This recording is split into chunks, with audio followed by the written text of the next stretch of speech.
Hi, welcome back guys. This is your friend, the fanfiction guy. Back with another fanfiction. This is the first part of What If Deku Had a Healing Kiss Quirk. Now before starting, please give this video a like and subscribe to the channel if you want more videos like this. Now let's get into the fanfic. The training room shook as Bakugo's signature move collided with Kirishima, sending the redhead flying into the nearest wall and cracking it on impact. Excellent work as always, Bakugo, their teacher Mr. Aizawa droned. Kirishima, work on your dodging. You should have easily evaded that move. Right, sir? Kirishima stood, wiping some sweat from his brow and frowning at the large cut he found on his arm. I must have lost control of my hardening when I hit the wall. Aizawa moved closer to inspect the wound. It looks fine, but go see recovery girl just in case. Bakugo moved to the side as the next pair from Class 1A prepared to spar, watching as his friend left for the infirmary. The redhead didn't return for the rest of the class PRD, only reappearing during lunchtime when he plopped down next to his friends with a completely healed arm and a dopey, contented grin. What's with the face? Ashido inquired while Kaminari snickered at his friend's expression. It's the nurse, the redhead sighed dreamily. Recovery girl? Isn't she 100? Not her, there's someone new. A student from General Studies is working with recovery girl in the infirmary now. He's beautiful. Next to Ashido, Jiru snorted. You dopey idiot, how many drags did that guy give you? No drags, something better. You guys should totally get injured, best thing to happen to me. Bakugo rolled his eyes. He didn't enjoy conversing with most people, but this current topic was even dumber than the ones his lunch mates usually came up with. Ashido hummed. Do you think this means recovery girl's looking to retire? I know she's a bit older, but I like her healing hugs. Kaminari shrugged. Well, if her intern is in our year, it won't be for a while. Hey, Kirishima, how old was this guy? If Kirishima heard him, he paid the blonde no mind, staring glassy-eyed at the ceiling. Bakugo stabbed at his food. Leave the moron to his daydreaming. Not like he's ever had anything useful to say before. The others simply ignored their explosive friend, far too used to his mean words and foul temper to take any offense. The next injury happened for Class 1A a few days later, when Ida and Uraraka failed their mission drill in All Might's class. Will you be all right, young students? Their teacher's voice boomed out. Uraraka nodded. I just have a cut on my cheek, but Ida's shoulder should be checked out. I'll walk him to the infirmary. Next to Jiru, Kirishima perked up.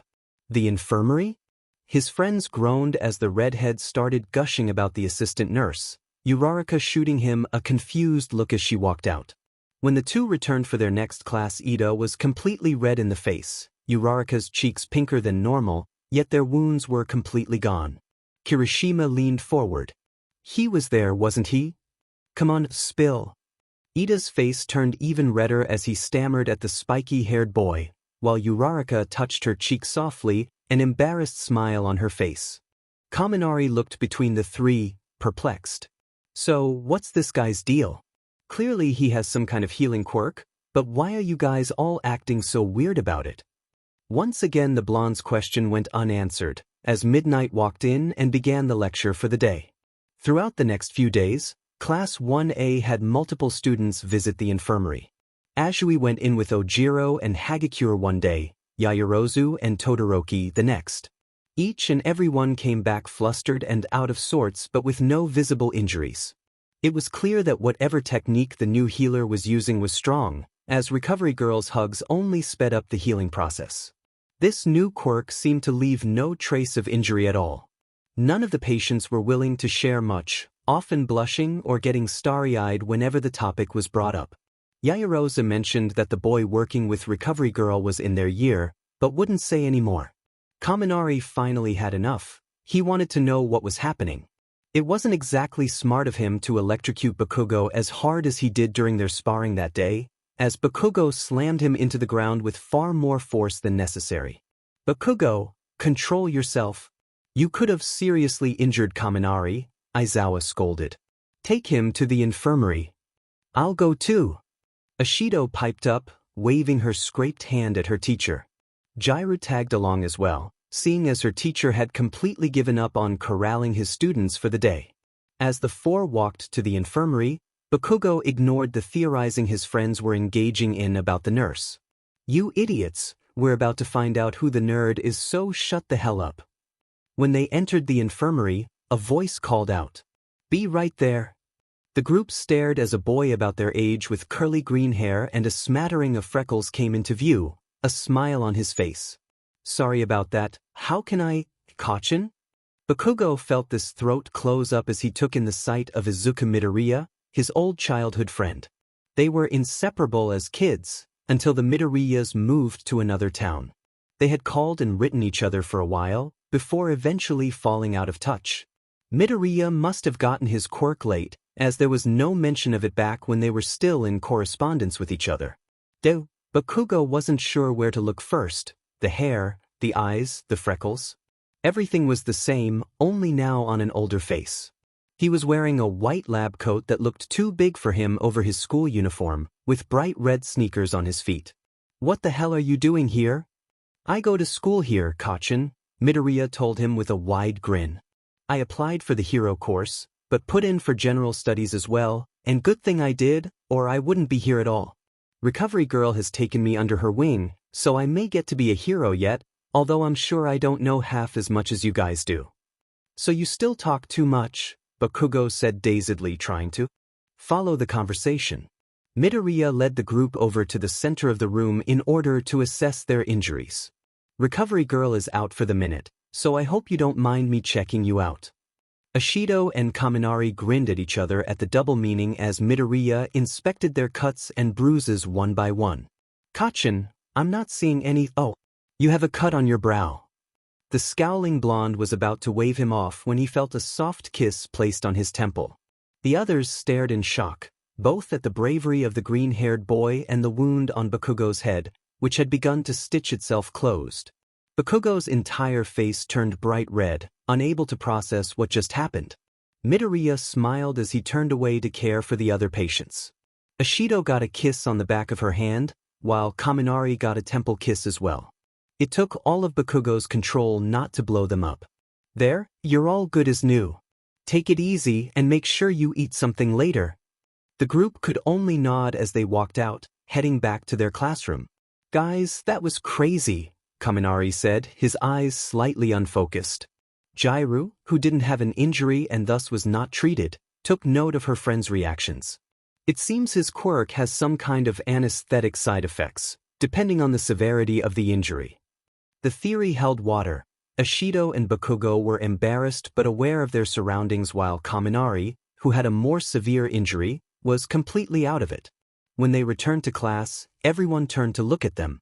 "Ah, I see Midoriya was working today," Aide commented, taking in Kaminari's dopey expression. Several faces turned red around the room, and Bakugo snapped. "You're telling me you kissed every one of you?" "Calm down, Bakugo," Uraraka piped up. "It's just because of his quirk. It didn't mean anything. And why are you calling Midoriya Deku?" Bakugo merely flipped the girl off, garnering an affronted sound from her as he trudged over to his seat. He heard Kirishima mention needing to get beat up more, and his mood soured further. There came to be an injury competition of sorts in Class 1A, where students were hoping for some kind of injury during training so they could rush to the infirmary. Students like Aoyama, Tokoyami, and Ojiro seemed to be above purposefully injuring themselves just to see the cute, green-eyed nurse's aide, but students like Kaminari, Kirishima, and Ashido were more than happy to take a few extra hits to the face. Todoroki gave his all in training now, using both sides of his quirk to everyone's surprise. When asked, he'd smile and say something about a good talk before leaving for a rest at the infirmary. Bakugo once caught the BSTRD walking into the infirmary with 2 lunches and then stayed in there for an hour. Uraraka wouldn't stoop to harming herself, but she, Ida, and Yaoyorozu were always quick to offer escort to the infirmary for the injured. All Might was thrilled to see so many students working hard. Bakugo was said. One day the hothead slammed his hand into a wall before training, walking out the door without so much as telling All Might where he was going. He sat on one of the cots in the infirmary as Midoriya cleaned his wound. You heroes sure are accident-prone, he remarked, picking loose gravel out of the blonde's knuckles. Bakugo merely grunted in response, fighting to keep the blush off his face as Midoriya placed a tender kiss to the skin, the wound mending itself in a matter of seconds. It's really nice getting to meet all your friends, Kachin. It makes me feel like I'm part of the class. Bakugo eyed him carefully. How come you weren't able to get in anyways? Did you cry through the whole test? Midoriya lightly punched his arm. No. I just wasn't strong enough, I guess. My quirk lets me sense injuries and heal people, and I can even knock them unconscious if I want, but it doesn't really work on robots, so taking them down was super hard. There were a few injured people I helped which got me some rescue points, but I just barely missed the requirement. It's okay though. Recovery Girl says she might let me do a work study with her next year, and I can still help people. Bakugo had to fight to keep the smile off his face as his friend talked, but it was a losing battle. Shota Aizawa wanted few things in life: 8 hours of sleep, less crime in the world, and control of his students. He had been on his way to the faculty room when a voice called out to him. Mr. Aizawa. The man turned to see Midoriya racing to catch up to him. Can I help you, Midoriya? The boy slowed down to meet the teacher, and Aizawa was surprised to see a determined look on the nurse aide's face. Mr. Aizawa, I don't mean to tell you how to teach, but I'm worried about the 1A students. The man quirked his brow, motioning for the boy to continue. It's just that for the past week I've had most of Class 1A come in to be treated for injuries each day, sometimes multiple times a day. I'd brush it off as just a part of hero training, but only a few students in Class 1B need as much treatment. I'm worried someone might get seriously hurt. Aizawa blinked before letting out a sigh. Problem children. He had nothing but problem children.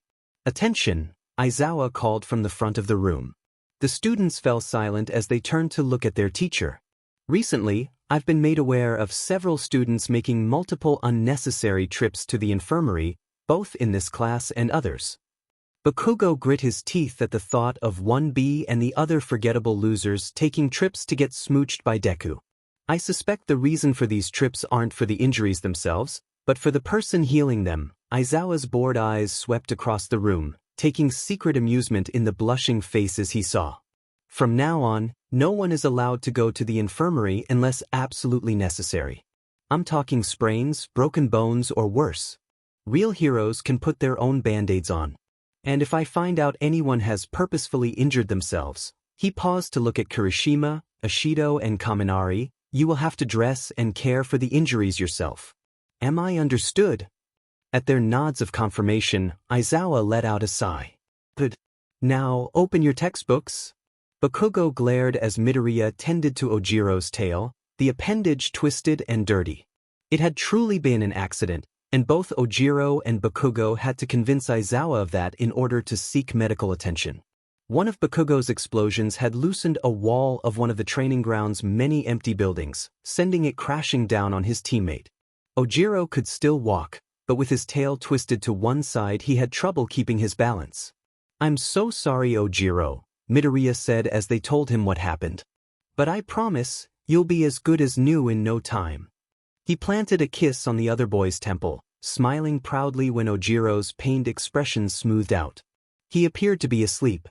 He'll be fine. Now that he's healed, he'll just have to rest here for a while. Bakugo grunted, checking to make sure his classmate was really asleep before approaching Midoriya. Hey, Deku. Midoriya hummed, his back turned as he made notes in his patient journal. I'm sorry I didn't keep in touch. The boy turned to look at his childhood friend. It's not completely your fault, Kachin. I got busy too. It's hard staying friends that young when you live far away from each other. I'm just happy we get to hang out now.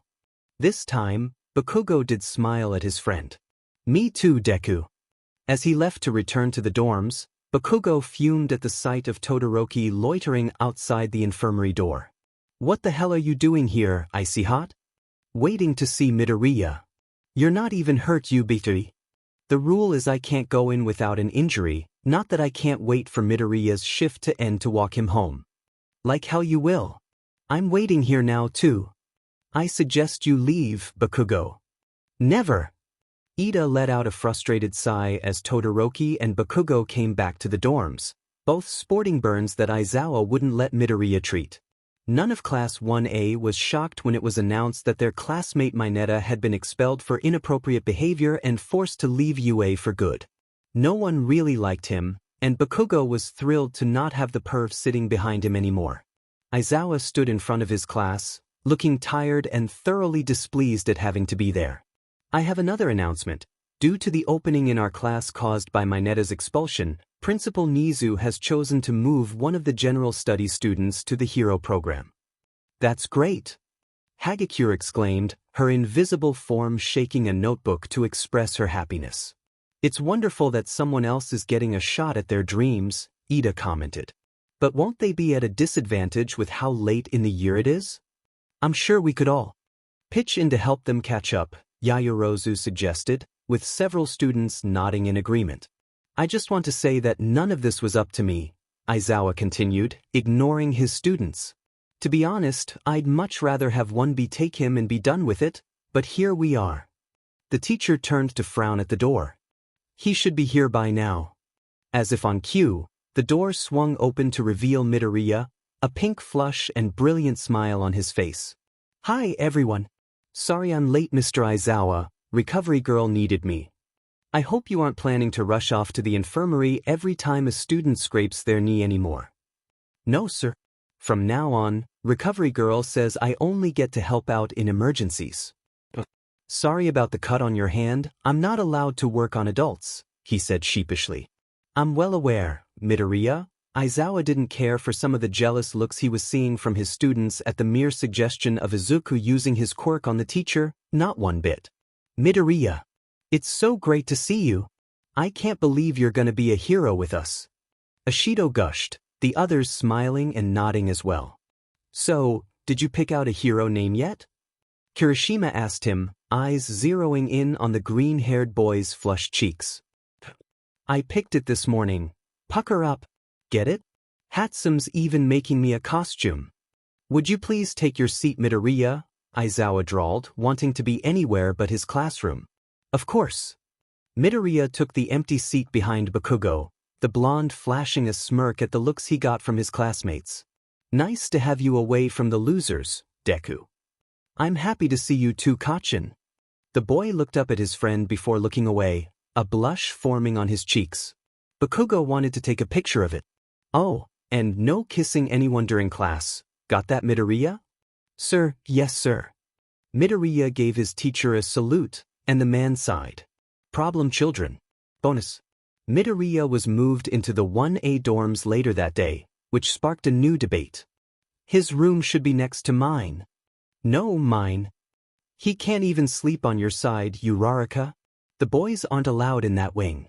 Midoriya watched in bemusement as his new classmates argued. Mr. Izawa, who was holding one of the boys' boxes, let out a sigh. Obviously, Midoriya is going to be taking Mineta's old room. It's already been cleaned and prepped for him. Todoroki stepped forward, gently taking the boxes out of a blushing Midoriya's arms. Allow me. Damn it, icy hot. If anyone's carrying Deku's crap, it's me. I should do it as class representative dash. Shove it, Ida. I want to carry his stuff. Izawa placed the box he was holding on the floor and walked out of the dorm, never looking back.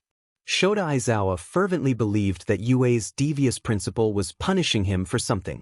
In the weeks since Izuku Midoriya was transferred into Class 1A to join the hero course, things had mellowed out for the class as a whole, or at least as mellow as things ever could be at.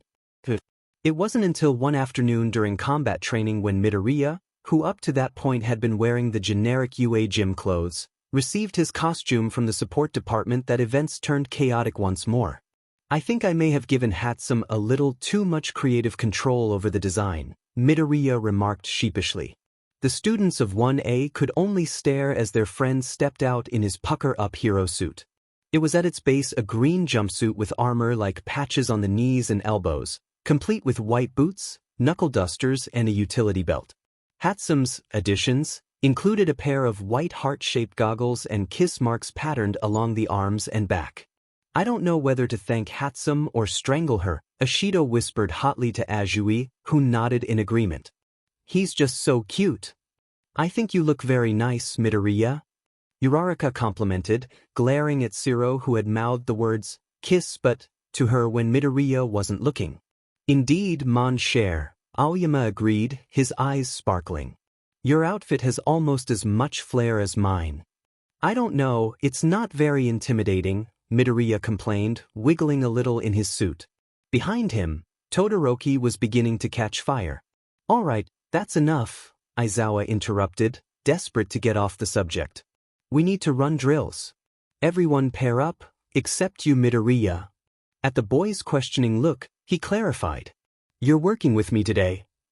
Oh, okay. The boy grinned, oblivious to the outraged looks of his classmates behind him. Aizawa ignored his students' heated glares. They were an odd-numbered class to begin with, only having 19 students originally, and swapping in Midoriya to replace Mineta kept the numbers odd.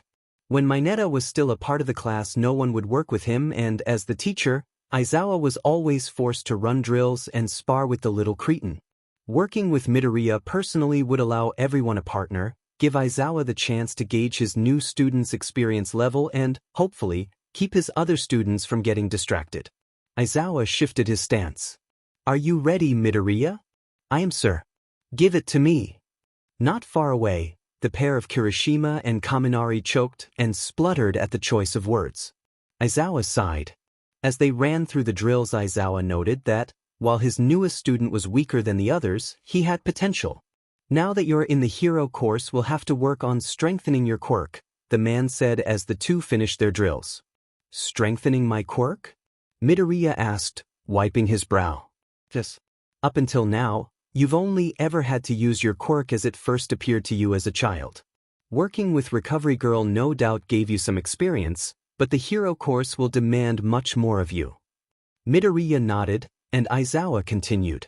We need to test the limits of your quirk, expand its usefulness. There aren't many instances where a villain will let you get close. Enough to kiss them.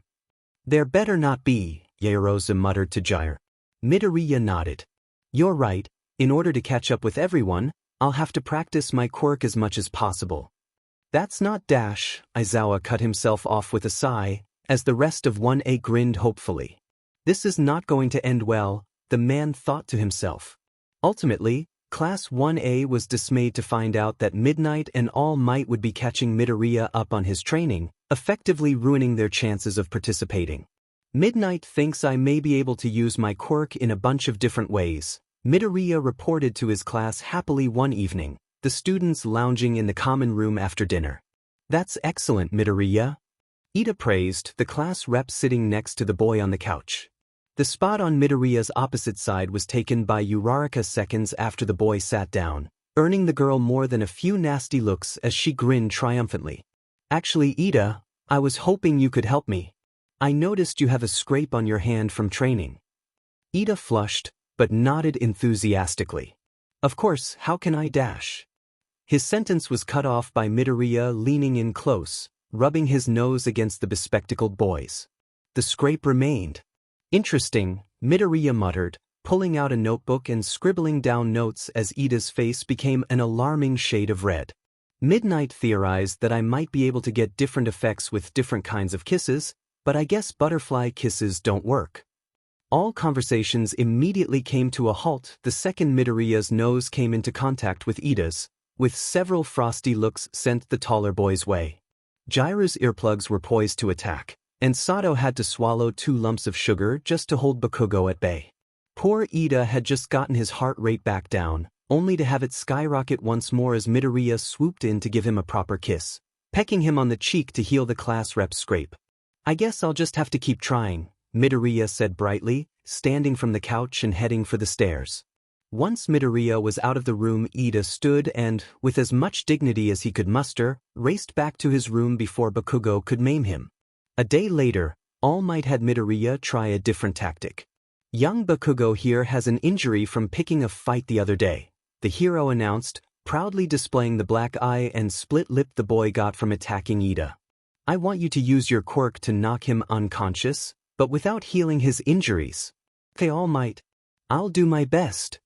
At the edge of the field, the rest of Class 1A watched enviously as the healer moved over to Bakugo, his face pinched in concentration, before placing a kiss on his cheek. Bakugo fell flat on his back, out cold, his injuries healed. Worry not, young Midoriya. All Might reassured him at the sight of the boy's downtrodden expression. That's what practice is for, to make mistakes. Midoriya perked up slightly. Yeah, you're right. He turned to his classmates. Is anyone else injured? At once, the students of Class 1A began frantically checking themselves for injuries. All Might chuckled. Shoji wasn't used to talking to Midoriya yet, as he hadn't had any serious injuries since the boy began working in the infirmary. Needless to say, he was appropriately flustered and apprehensive when the green-haired boy approached him as class ended one day. I was wondering if you'd let me give you a kiss over your mask, Midoriya began as the two walked back to the dorms. I noticed Mr. Ectoplasm wears a mask when he's in his costume, and I'll bet lots of villains cover their faces when fighting too. I need to know if my quirk will still work if my opponent's face is covered. Shoji was all too aware of both Kirishima and Ojiro stomping behind them, watching the two intensely. Sure, he said nervously as they reached the door to the 1A dorms. Perfect. Midoriya wasted no time planting a soft kiss on Shoji's cheek through the boy's face covering. I feel dizzy, Shoji complained, swaying from side to side. That I meant to knock you unconscious, which means the layer of protection diminished the efficacy of the attack, Midoriya muttered to himself, pulling out his notebook once again and jotting down the results. Shoji stumbled into the dorms, frazzled. Thanks for the help, Shoji. Midoriya called out, blithely unaware of the two boys staring wistfully after him. Aizawa had to fight the urge to call out sick the day it was his turn to oversee Class 1, as training, knowing who was next up for this particular drill. Bakugo, Midoriya, this drill is a simple rescue mission, the teacher began. The rest of your classmates are scattered around the disaster zone, posing as injured civilians. Each one will have a card detailing the specifics of their injuries. Your job is to find the best way to evacuate each civilian without exacerbating their wounds. Got it? Yes, Mr. Aizawa. Midoriya replied eagerly. Bakugo grunted. All right then, you have 30 minutes, go. They raced into the disaster zone, stopping once they reached the top of a raised building overlooking the area. Our best bet is to split up, each taking a section of the area, Midoriya strategized, beginning to mumble. That way we can help more civilians. You can carry out any victims that aren't seriously injured, and I can dress the wounds of the victims that are. He pulled a roll of gauze out of his utility belt, handing it to Bakugo, who eyed him suspiciously. Here, you can use this for minor injuries. What else do you have in that belt, Deku? Oh, just more gauze, some band-aids, antiseptic and chapstick. Chapstick? Well yeah, I don't want to get chapped lips from using my quirk. Bakugo let out a growl. Whatever, just move your butt and don't kiss anyone. The two split up, Bakugo taking the right-hand section, Midoriya taking the left. Of the injured classmates Midoriya found had simple injuries, according to their info cards. The green-haired boy wrapped gauze on injured arms and legs and placed band-aids on cut cheeks and scraped knees, sending the disappointed students to the safe zone without a single kiss. Everything was going well until Midoriya found Todoroki laying inside a dilapidated building. Don't worry, Todoroki, I'm here to help. Midoriya exclaimed, using his best hero voice. The dual-haired boy just smiled, handing over his card. Midoriya gasped as he studied the card, eyes widening. This says you have multiple contusions to your extremities, broken bones, internal bleeding, a possible concussion, you're in serious need of attention. Yep, Todoroki grinned, grateful to have selected the best card of the bunch. Midoriya put on a bright smile, just like the one he always saw on All Might in rescue videos. Fear not, citizen. Pucker Up is here to help. Todoroki's grin widened. Bakugo frowned as he dropped Ida unceremoniously to the ground. Careful, Bakugo. My card says I have a broken leg and an injured shoulder, you can't just drop me like that. Bakugo rolled his eyes. Whatever. With Ida now in the safe zone, he had successfully cleared out his side of the disaster zone, the blonde now searching through Midoriya's side for more survivors. He found the freckled boy in a building, peppering kisses all over a smug-looking Todoroki's face. He saw red. Just what the hell do you think you're doing, Deku? His info card said he was severely wounded and couldn't be moved. I had to caution. Stupid Deku, does he look wounded to you? Does he? I'm in incredible pain, I need more kisses. You stay out of this, icy hot bee. Deku frowned up at his blonde friend. The info card said he could be dying. Not yet, but he's gonna be. Please calm down, Kachin. Yeah, Kachin. That does it. From the control room, Aizawa sighed. He knew the second he finished making those cards there'd be trouble, but proper rescue drills were a key part of the curriculum. He watched as explosions began firing off in the distance, the civilians now fleeing the safe zone to seek shelter. He sighed again, another failed mission. I still can't believe Bakugo and Todoroki went at each other like that.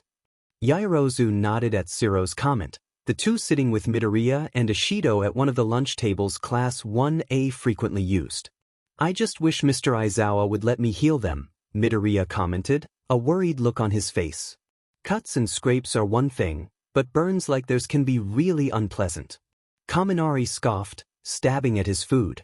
Serves them right for ruining the mission, Bakugo especially. I guess, it's just hard for me to see them in pain like that. As a healer and a hero, it's my duty to save as many people as I can, and to make sure no one ever has to suffer if I can help it. The boy took a bite of his katsudon, unaware of his table mates. Swooning at his statement. You really are meant to be a hero, Midoriya, Yaoyorozu told him, earning a bright smile in return. Ishido, who had been reapplying lip gloss, paused, looking at the item in her hand before turning to her freckled friend. Hey Midoriya, do you think you could still use your quirk with something on your mouth, like lip gloss? The boy in question tapped his cheek thoughtfully. I don't know, I've never worn anything on my lips other than chapstick, so there might be some differences in how well my powers work with a barrier made of a thicker substance. Well, why don't you give it a try? The innocent question garnered several looks from the table, ranging from shock to intrigue to dread. As a general rule, Class 1A tried to keep Midoriya from using his quirk in front of the other students, more so out of jealousy than propriety.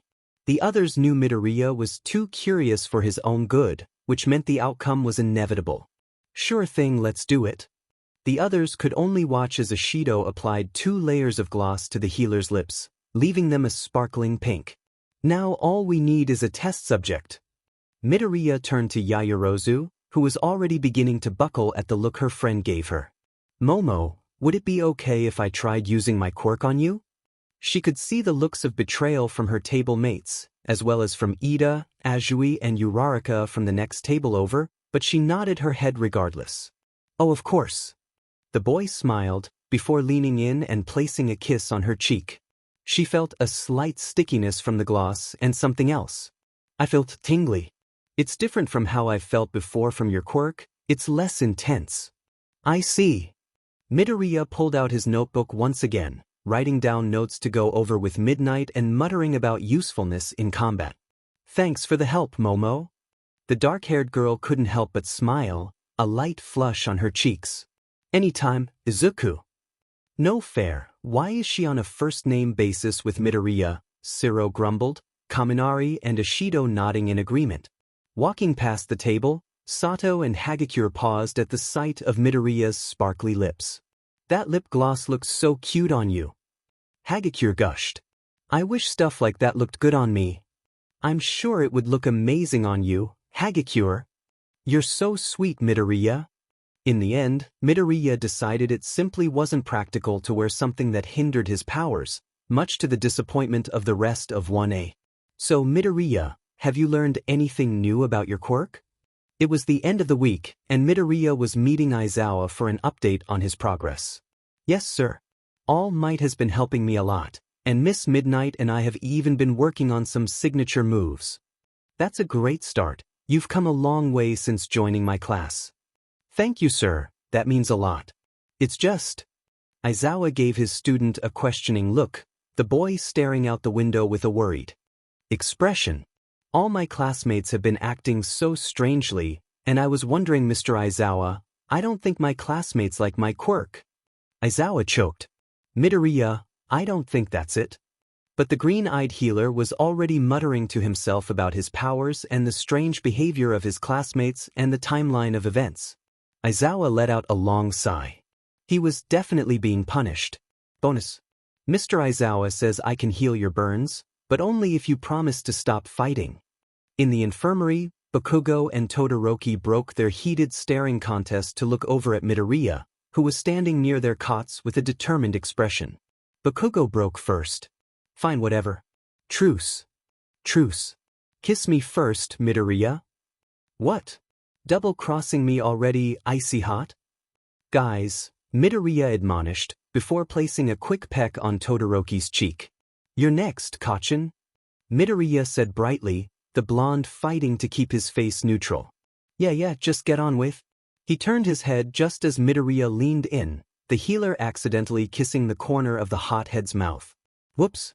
Sorry, I got you a little bit there, Kacchan. Bakugo was completely frozen as Midoriya walked away, joining Recovery Girl in assisting another patient. He turned to see a devastated expression on Todoroki's usually blank face, and gave the other boy a shark-like grin. I win, icy hot. I will never know happiness again. Class 1A had mixed feelings when they found out that Midoriya would be working in the infirmary again on Saturdays. Aizawa had made it clear that the boy wouldn't be allowed to work there during school hours, but had little to no say in what the healer did in his spare time. And so Midoriya returned to the infirmary to work with Recovery Girl, prompting the rest of his classmates to hold a meeting once he'd gone. Clearly, we can't stop him from working there, Aide began, with Deputy Class Rep Yaoyorozu standing next to him as he addressed the room. It would be wrong to get in the way of Midoriya learning more about his quirk, as well as helping those in need. Bakugo sneered at the taller boy, arms crossed over his chest. You idiot, are you forgetting what happened the last time he worked there? Every loser and extra in the whole Demon School was in there. That's true, but don't forget that the other teachers implemented the same rule about unnecessary infirmary visits that Mr. Aizawa did, Yaoyorozu reminded him. So it should be reasonable to assume that Midoriya will only be helping those in need. The blonde scoffed, but had no rebuttal. Besides, Recovery Girl is gonna be there the whole time, Kaminari added. So there's nothing to worry about. Little did they know just how wrong their friend was. A few weeks after Midoriya began working Saturdays with Recovery Girl, some of the 1A students proposed an outing. I was thinking we could all go see that new horror movie this weekend, Ishido suggested one day after class. I hear it's really good. That sounds awesome, Kirishima exclaimed, the redhead grinning. Scary movies are totally my thing. I'm down, Jiraiya added, with Tokoyami, Todoroki, Uraraka and Ida agreeing to go as well. I wish I could join you, but I have a charity event my parents are hosting that I have to attend, Yaoyorozu mentioned sheepishly, still uncomfortable with talking about her family and their wealth with the others. Hey Midoriya, Kirishima called out as the greenette entered the common room. A bunch of us are gonna go see a horror movie this weekend, wanna join? Next to the freckled boy, Bakugo snorted. Deku doesn't do scary movies, makes him cry like a baby. Midoriya glared at him. I'm not 6 anymore, Kacchan. I can totally watch scary movies now. Count me in, Kirishima. I can pay for your ticket, Midoriya, Todoroki offered, which drew a sound of outrage from Bakugo. As if icy hot. If anyone's paying for his ticket, it's me. Guys? I'll buy his snacks then. Guys dash. Like hell you will. Guys. Midoriya finally managed to cut in. I can pay for my own ticket and snacks, honest. I've made quite a bit of money working at the infirmary. Ida turned to him. Oh? I didn't realize Recovery Girl was paying you for your work, Midoriya.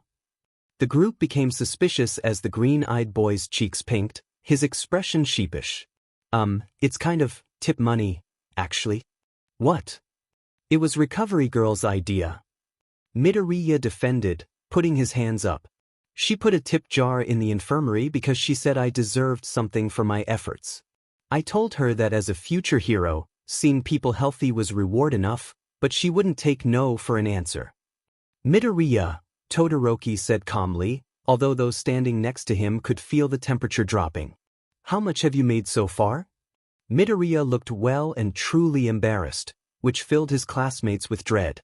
He opened his school bag and pulled out a fat stack of yen, the notes organized by color to show the ranging amounts people were tipping him. I was gonna take this to the bank this weekend, which I guess I can do before we go see the movie. At his classmates' expressions, he started rambling again. I told you guys it wasn't my idea. I even tried to get some of the students to take their money back, but they wouldn't. At least this way I can afford to do stuff with you guys, in fact dash. He turned to Uraraka, lowering his voice so the others couldn't hear.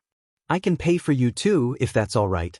I know money's a bit tight for you and your family, and this way I can put some of this to good use. Normally, Uraraka would be embarrassed at the thought of someone paying for her, but given who was offering and the jealous looks she was getting from her classmates, she readily accepted. Thanks, Izuku. That's really sweet of you. The boy just beamed at her as she gave the others her signature competitive face, full of determination and estism. In the end, Midoriya was the only one who wasn't afraid or perturbed by the movie, the boy laughing at the screen as the jump scares and gore freaked out his classmates.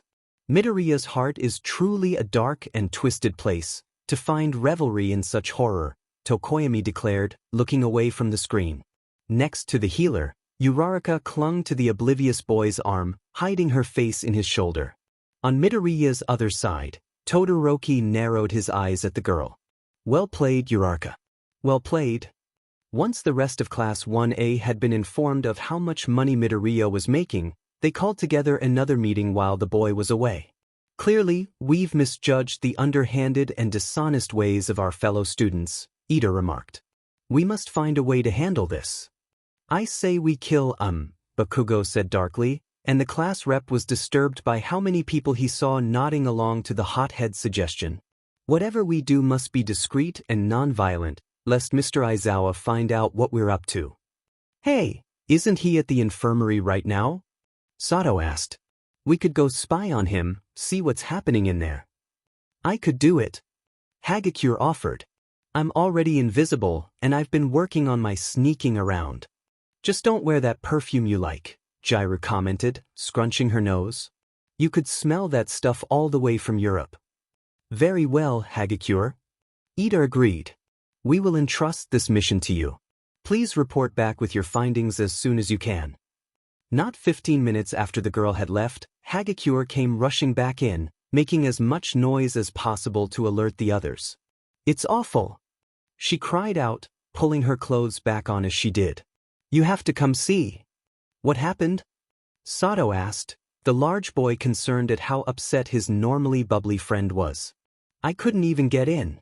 Just come look. The rest of the class rushed after her as she took off for the infirmary once more, the group freezing at the sight. A line? AF line. Bakugo raged. There was indeed a line from the infirmary door that stretched down the hallway. The students turned to look at the 1A students. Ah, if it isn't the shameful 1A students who poached the wonderful Midoriya all for themselves, Class 1B's instigator Monoma called out. You thought you could keep him from us, Well, no more, I say. No more. Kendo, who normally kept the blonde from being too obnoxious, was surprisingly nodding along with him. I hate to say it, but Monoma's right. We've all missed having Midoriya here to treat our wounds. This is far worse than I could have imagined, Aide breathed out. You BSs are gonna pay for this, Bakugo growled lowly. Bakugo and Todoroki made a frightening duo when they put their differences aside and worked together, and nothing motivated them to do so more than Midoriya, for while it was true they couldn't stand seeing one another or Class 1A with the boy instead of with themselves, they agreed that seeing him with anyone outside of their class was even worse.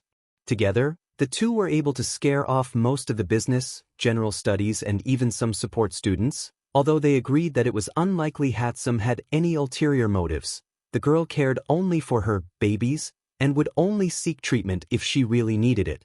Though one night, as Midoriya came back to the dorms after spending the day in the infirmary, the two realized there was an even bigger challenge than facing down the non-hero students.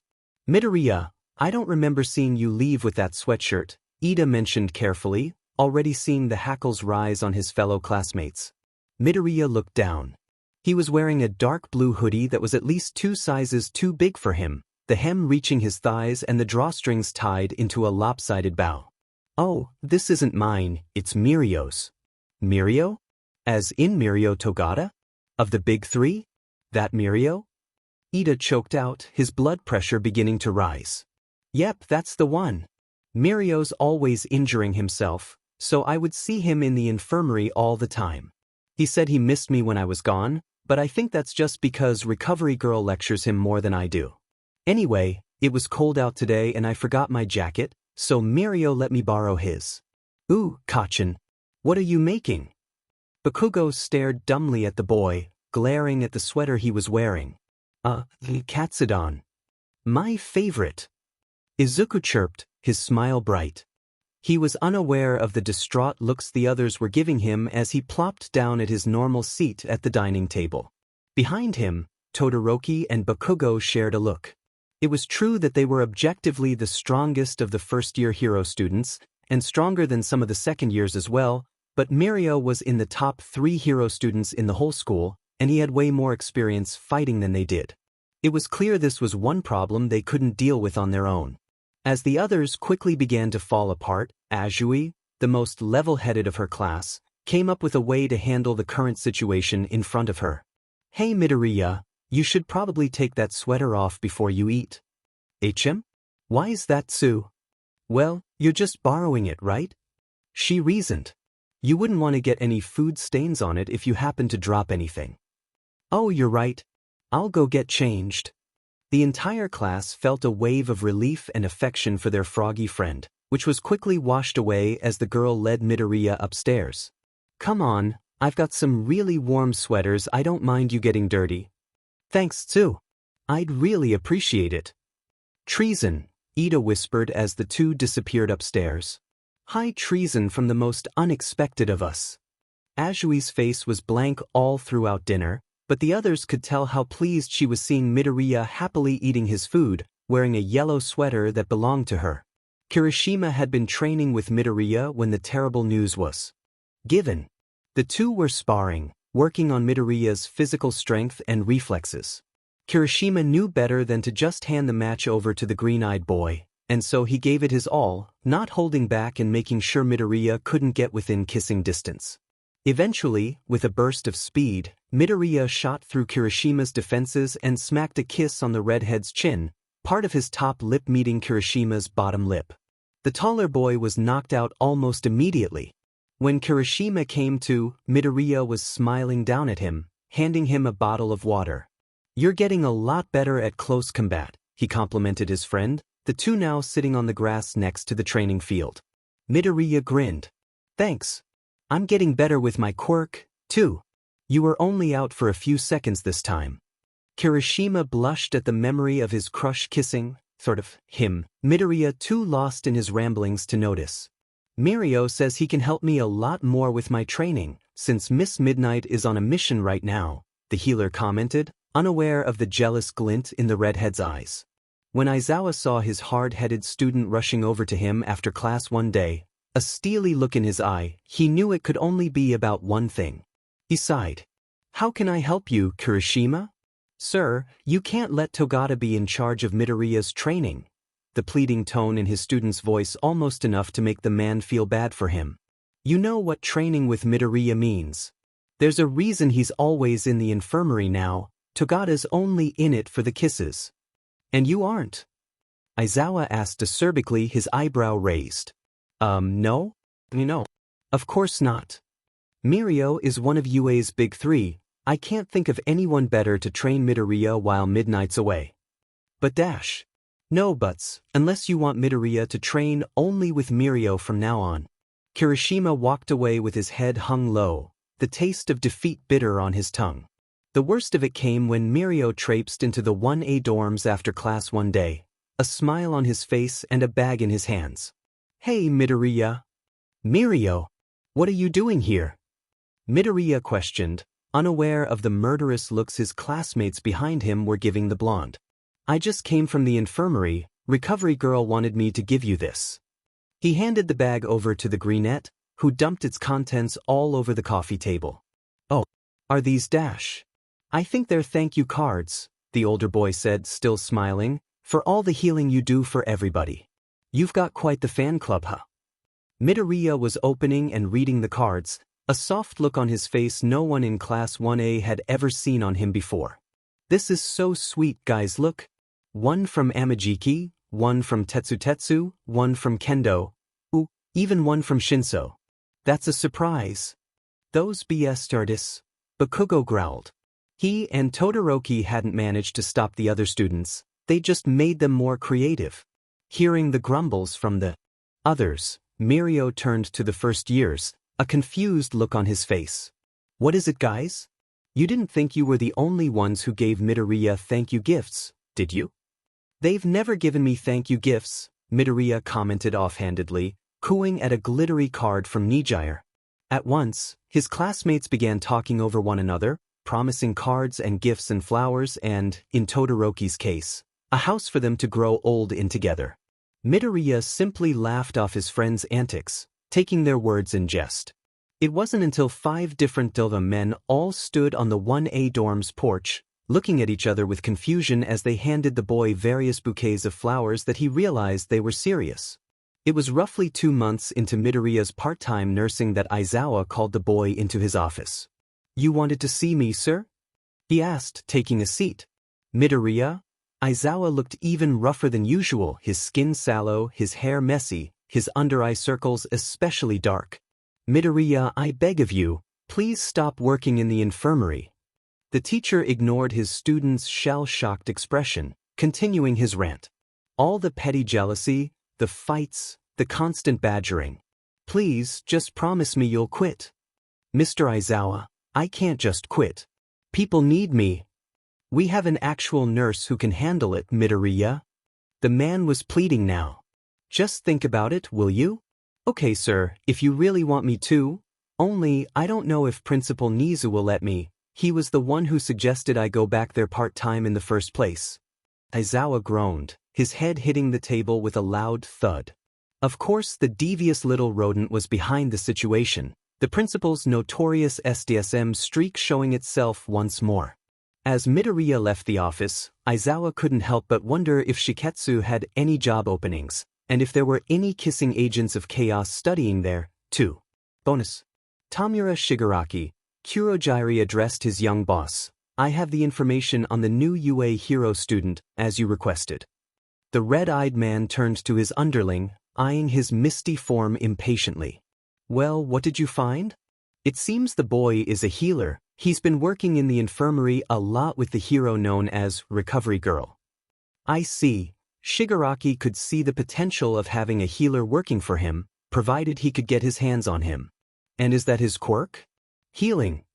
For a dark cloud with only a glowing pair of eyes, Kurojiri looked to his boss to be almost embarrassed. "That's the thing, Shigaraki. He can use his quirk to heal, but... Shigaraki was beginning to lose his patience. "He has to kiss the person first, it seems." "He what?" The class of 1A was buzzing with excitement as Aizawa entered his classroom. They had been informed the day before that the teacher would have some good news to share, and the young heroes could barely contain themselves. "I bet we're getting our provisional licenses," Kaminari exclaimed, fist bumping a grinning Kirishima and a scowling Bakugo. "Ooh, what if it's media coaching, and we'll get to be on TV?" Hagakure gushed. "I bet I'd really stand out in an interview." Assuming that the news pertains to us as a group instead of as individuals, it could be inferred that this news may also apply to the other hero course and perhaps even the others' courses as well, Midoriya muttered to himself, not noticing Ida and Uraraka shooting one another looks of fond exasperation at the display. As Aizawa took his place at the front of the class, the students quieted immediately, much to his approval. Today the school is holding a scouting fair for pro-hero agencies to introduce themselves to the hero students, Aizawa drawled. "You'll be able to speak with some of the top heroes in the field, and even secure future work studies with them if all goes well." "This is incredible!" Ida exclaimed, his classmates showing a similar amount of enthusiasm. "It's an honor to be able to speak with such incredible heroes, especially so early in our academic careers. The school board decided this was the best way to give you a taste of what being a professional hero means, while also keeping you safe. Aizawa may have looked incredibly bored, but internally he was thrilled. Aside from keeping an eye out in general at the fair, his students would be left to their own devices, meaning he would be blissfully free of the Midoriya Class 1A drama for a glorious 2.5 hours. We'll be meeting out on the training grounds in 25 minutes, he informed the students. Be there on time and in your costumes. As Class 1A walked to the training grounds fully costumed, Midoriya theorized about who could possibly be there. Obviously heroes like Best Jeanist and Fourth Kind make the most sense, given they both have agencies of their own and take on interns frequently, but there's also the possibility of some lesser-known agencies looking to increase their numbers as well. Next to him, Bakugo grunted. Will you shut it, Deku? Save your nerd sheet for the losers who came to scout us. When they arrived at the training grounds, Aizawa and the other teachers were already there. Behind them stood rows and rows of stalls with brightly colored canopies, each with a different agency manning the booths. Class 1B arrived shortly after, and Aizawa addressed the group. Remember, this will be the first impression you'll leave with many of these agencies, so make sure it's a good one, the teacher lectured.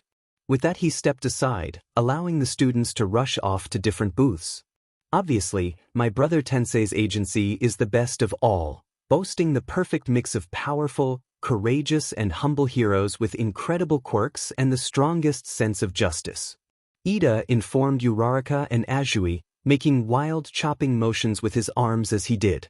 Kirishima and Tetsu marveled as Fat Gum recounted his latest heroic feat, praising the efforts of his work-study student Amajiki who had aided him. Yaoyorozu and Ashido spoke with MT Lady about the raging sexism involved in hero work, the two girls quickly rallying Hagakure and Jiru to join them in the discussion. Todoroki was adamantly avoiding his father's agency, joining Kaminari and Bakugo over at the Best Jeanist booth. Ojiro was keeping Midoriya company as the two walked around, the greenette fascinated with every hero he saw. It's amazing that so many heroes wanted to take part in this event. I would have expected most to be too busy. We're never too busy to meet with the heroes of tomorrow, kid. A voice interrupted Midoriya's ramblings. The boy looked up to see none other than the hero Hawks smiling down at him. Midoriya's cheeks pinked. It's such an honor to meet you, Hawks. I'm a really big fan. Glad to hear it. You're Midoriya, right? Ojiro was not a fan of how Midoriya practically swooned. Why, you know my name?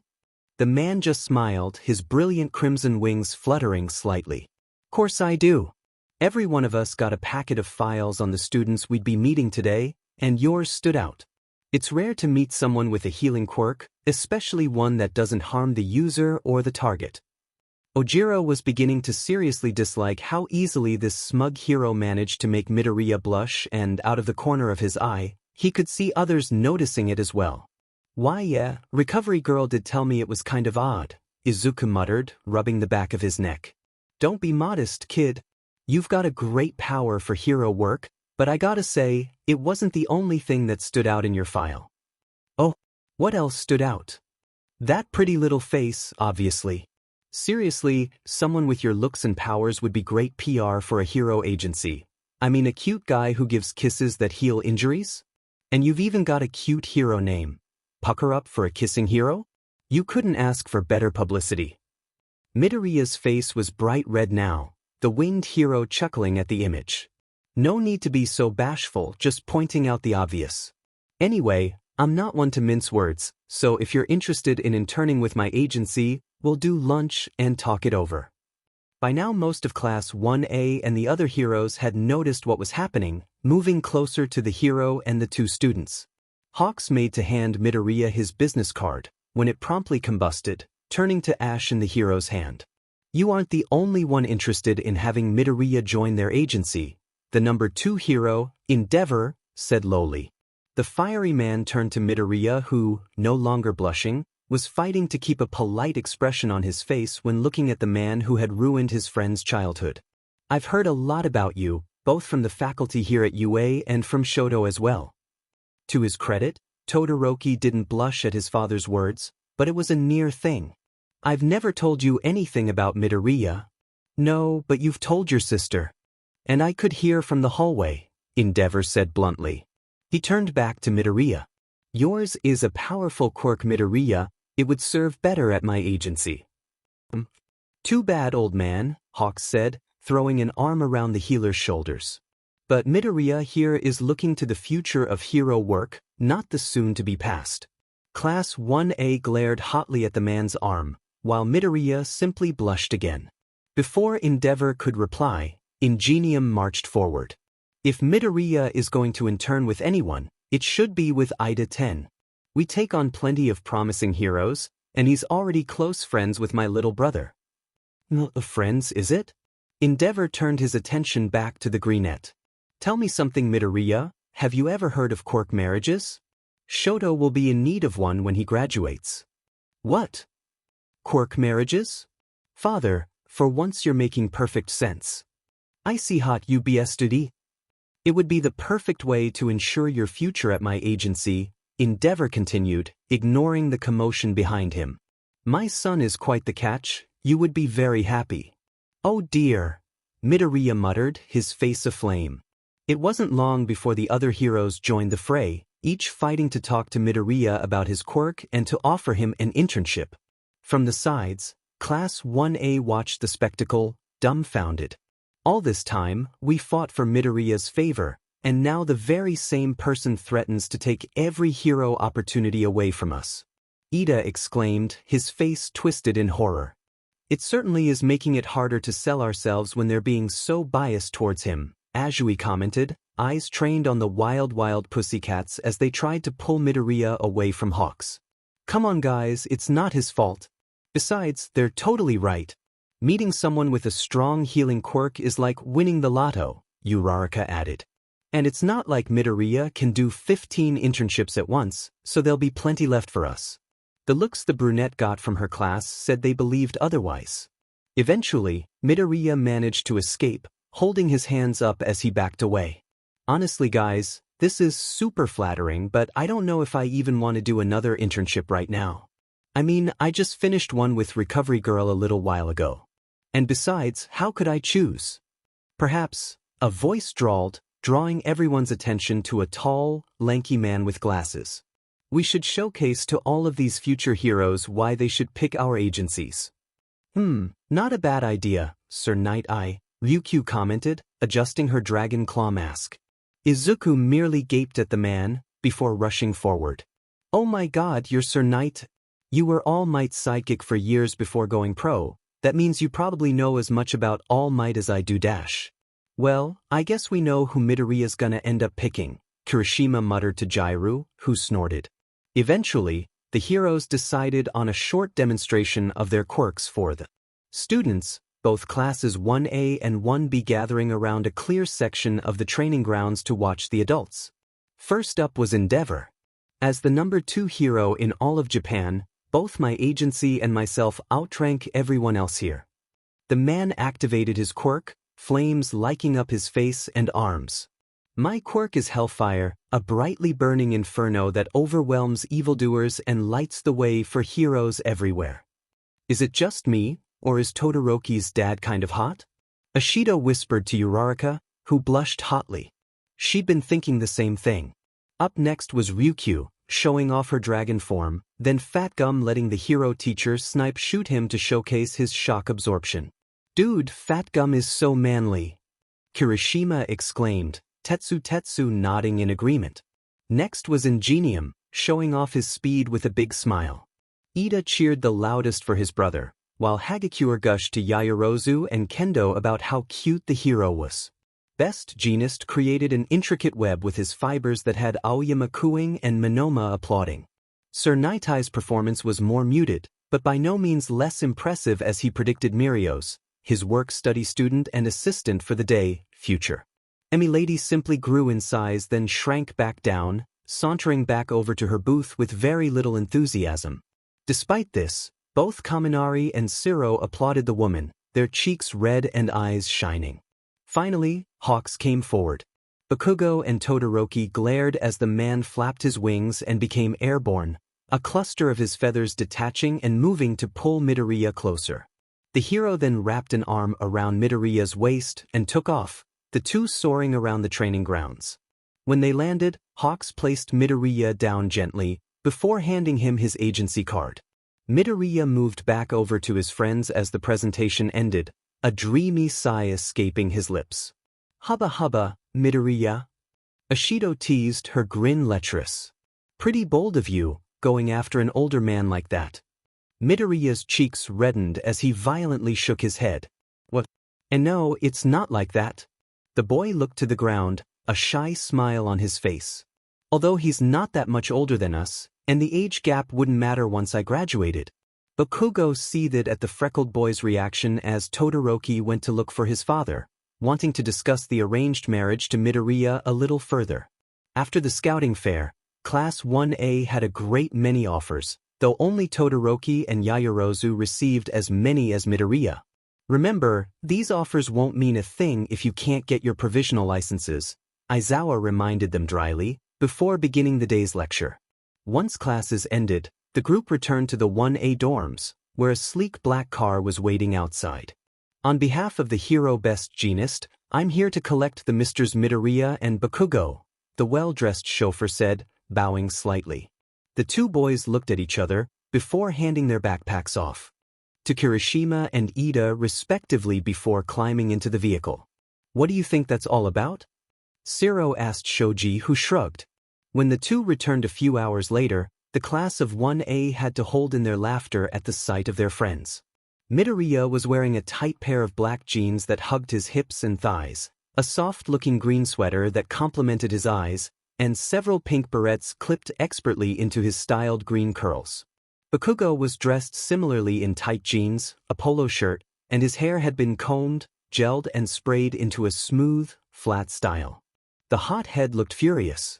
That blue jean BSTRD played dress-up with us and then pointed out all our character flaws. The blonde growled, his eyes blazing. Then he said that we needed to be his interns so we could learn some manners.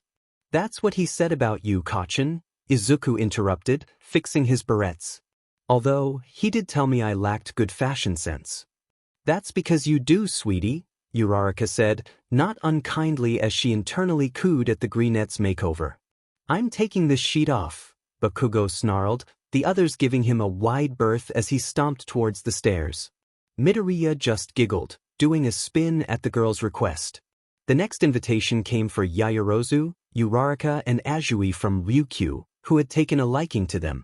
After that, Fat Gum had Kirishima pay him a visit. It's nice to see so many of our friends getting scouted, Midoriya commented as he and Ojiro worked on a project for English. It just shows how amazing our class is. Midoriya was invited along with Ida to visit his family's agency, the two returning to the dorms hours later with matching grins. Your brother is so cool, Tenya. I told you. Ida beamed. Tenya? Kirishima asked enviously.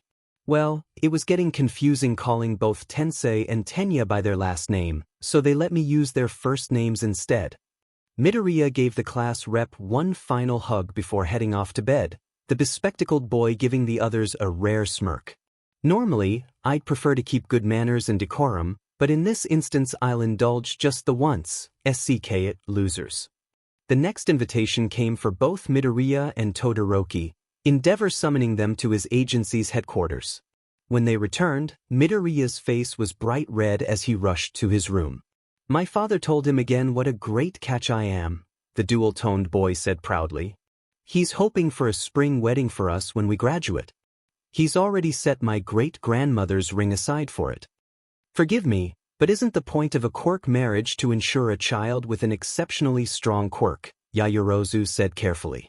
Which means being able to make a baby. Which you two can't, Jiro added dryly. We won't know unless we try. I'll kill you, Icy Hot. When Hawks invited Midoriya to talk, the others couldn't believe the man's impertinence. The hero showed up at the dorms on a Saturday morning, dressed in his usual uniform and grinning smugly at the sleepy teens. Midoriya, come meet me outside in 5. Midoriya, who was blushing at the hero seeing him in his all-might pajamas, nodded quickly before racing upstairs to change. He came back down in the outfit Best Jeanist had given him, smiling brightly at his classmates before hurrying to the door. The rest of Class 1A gathered around the window, glaring as Hawks lifted Midoriya and took flight, the two flying off into the distance. Their moods only worsened as Midoriya missed lunch, then afternoon training, then dinner, coming back to the dorms well after dark. The boy was grinning from ear to ear, his cheeks red and his hands clutching a white box. What the F is that? Bakugo asked lowly. Nothing, Midoriya said nervously before making a break for the stairs. He wasn't fast enough, as Bakugo caught him around the middle and carried him over to the couch. He set the squirming boy in his lap, holding him tightly as Todoroki came and took the box from him, Class 1A crowding around to see the contents. You gotta tell us how it went, Midoriya? Ashido prodded while the others watched Todoroki fiddle with the box. It was nice, the healer said shyly. I got to see his agency and the town he works in, all the people there really love him. Then we went to his favorite restaurant and I got to talk with some of his sidekicks, then he flew me back. He tried to shrug nonchalantly, but the others saw through it. The greenette had enjoyed himself immensely, much to their displeasure. Todoroki opened the box, glaring at the contents. Midoriya, why is Hawks giving you lip scrubs and lip oils? All eyes turned incredulously to the freckled boy, Bakugo's grip tightening as Midoriya blushed. It's not like that. It's for my quirk. I like to keep my lips soft since I have to kiss so many people. I'm going to cook that big chicken, Todoroki said darkly, his fireside smoking ominously. Leave us, Bakugo growled, hands firing off small explosions to emphasize his words. After the others left, Midoriya wiggled some more. Let me go, Kacchan. Not until you promise to never intern with that a-hole. Why should I? Because you don't belong to him, Todoroki said as he re-entered, holding the box. Stay out of this, icy hot. You're both being crazy, Midoriya complained, before getting an idea. He whipped around and planted a kiss on Bakugo, watching proudly as the hot head was knocked out. He got up and slowly approached Todoroki, who opened his arms wide. Do it, it's good practice for the wedding. When Bakugo and Todoroki woke up the next day, sore from sleeping slumped over the common room couch, Midoriya grinned victoriously from his spot at the kitchen counter. In the end, once the students were allowed to do their internships, Midoriya chose Sir Nitai's agency. Class 1A was deeply relieved, until they realized he'd be spending a lot of that time alone with Mirio. Bonus. Back at Hawk's agency, the man groaned as Aizawa's capture weapon slammed him into a wall, the man's stare keeping his feathers from attacking. I had hoped to stay out of this mess altogether, but you forced my hand, the teacher said ominously. He pulled the hero closer, his glowing eyes giving the unnerved man a piercing look. Problem child though he may be, Midoriya's like a son to me, and you'll keep your greasy hands off him from now on, understand? Hawks groaned as Aizawa slammed him into the wall once again. Got it. If there was one thing that Class 1A had learned since entering the hero course, it was that competition was not always healthy. They had been excited when their teacher told them they'd be having a joint training class with the 1B students, most of 1A looking forward to the exercise. Man, we haven't gotten to go head-to-head with those guys since the sports festival, Kirishima remarked, students like Sato and Ashido nodding in agreement. With the exception of Monoma, Class 1B was fairly easy to get along with, Kirishima and Tetsutetsu having a strong friendship, as well as Yaoyorozu and Kendo. Most of the other 1A and 1B students liked each other well enough, and perhaps could one day become good friends, given a long enough acquaintance. Aizawa sighed. Glad King and I decided this would be the best way to test how much you've all grown this semester, while making things more entertaining than just regular training. This is gonna be so much fun. Hagakure enthused. Aizawa merely rolled his eyes. Put on your costumes and meet back at Training Ground Gamma in 15 minutes. Don't be late. When the students reconvened, Midoriya smiled brightly at the 1B students. Oh wow, your guys' costumes look great. Before the others could stop him, the greenette was standing with the other class, marveling at their different hero attires. 1B proudly flaunted their costumes, preening at the attention given to them as 1A watched with no small amount of envy. Stupid Deku fawning over those dumb extras, Bakugo muttered, his hands smoking slightly. Uraraka rolled her eyes. Leave him be, Bakugo. You know how much Aiza likes hero stuff, he's just being analytical. The girl promptly ate her words as the healer squeezed Tetsutetsu's metal bicep, giggling as his fingers slipped off the appendage. You were saying? Jairu snarked, her eyes narrowing. All right, listen up. Vlad called out, commanding the attention of the two classes. Today, you'll be going against each other in a game of last man standing. Each class will work as a team to take down the other. You'll be using these special cuffs to capture your enemies. Whichever class has the last student standing will be deemed the winners. Ida raised his hand. And what if there's more than one person left from the same team? Aizawa gave him a sadistic smile. If that's the case, then the remaining classmates will have to battle each other.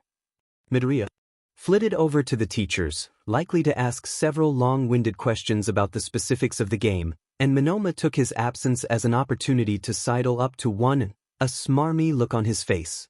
It's obvious Class B will be triumphant in this exercise, he gloated, leaning into Bakugo's personal space. We're clearly the better class, and we'll prove it by besting you. Bakugo's nostrils flared. What the F are you talking about? Last I checked, most of your shitty class didn't even make it to the finals in the sports festival. And none of you managed to place in the finals, Tokoyami added, Dark Shadow nodding along beside him. So, you think yourselves to be today's winner, Then shall we make this game a little more interesting? Bakugo narrowed his eyes, but said nothing, and Monoma continued. Whoever manages to be the last man standing will earn the right to ask Midoriya out. Todoroki caught fire, and Bakugo screamed. Just what kind of bullshit are you trying to pull, huh? Maybe we should participate, Yaoyorozu piped up, the rest of her class turning to look at the girl incredulously. It's clear we all like Izuku, but no one's done anything about it yet. Maybe this will be the push we all need. That's really sweet, Yamamo, Kendo praised, before her eyes turned steely. I'll remember that when Midoriya and I are on our date this Saturday, there's a new cat cafe in the city I'm sure he'll love. I'll buy him all the cats he could ever want, Todoroki promised, his expression dark. And all the cafes too. Is his dad really that rich? Uraraka muttered to Azui, who shrugged. Bakugo's furious expression morphed into something wicked, a sharp smile on his face. All right, you shitty extras, if it's a fight you want, it's a fight you'll get. Immediately, both classes began sizing one another up. The stakes were high enough before, but now they'd reached a new peak. A date with Midoriya could lead to dating Midoriya, which could very well put an end to the school-wide pining over the oblivious healer. We're ready to begin, Vlad called out, having finally disengaged from Midoriya's endless questions. Everyone, get to your places. I think I have a pretty good strategy to win, guys, Midoriya began, but was ignored as his teammates began breaking into smaller groups, talking amongst themselves. He eventually found his way into a group with Ida, Uraraka, and Todoroki, the other three muttering about something. Did you say something about a date? He asked curiously, and Ida immediately turned red. Oh, of course not, Midoriya. The flustered class rep managed to say, chopping the air. I was merely strategizing on how we'll win. Midoriya brightened. Oh, I actually came up with a really good dash. A loud buzzer cut him off, signaling the beginning of the game. The other groups immediately scattered, each heading in a different direction. Midoriya stuck close to his teammates, doing his best to keep up. Todoroki caught him as he tripped, wrapping his arms around the greenette's waist. I'll never let you fall, he said seriously, leaning in. Midoriya looked up at him in confusion. Thanks. Guys, hurry it up. Uraraka snapped. She had her competitive face on, her eyes glinting dangerously. We've got to win this.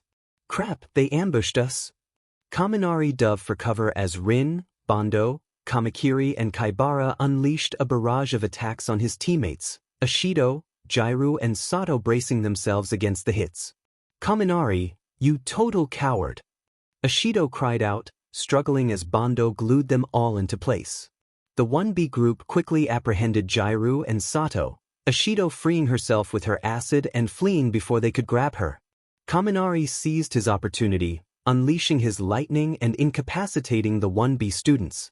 Despite the loss, Jairu snickered at Kaminari's dumbstruck face, the blonde wandering off in a stupor. She may not get to win, but at least the short-circuiting moron wouldn't, either. Kendo supposed she shouldn't have provoked Yayarosa before the game began, but she'd wanted to get under the other girl's skin, as she was easily the biggest threat from Class A.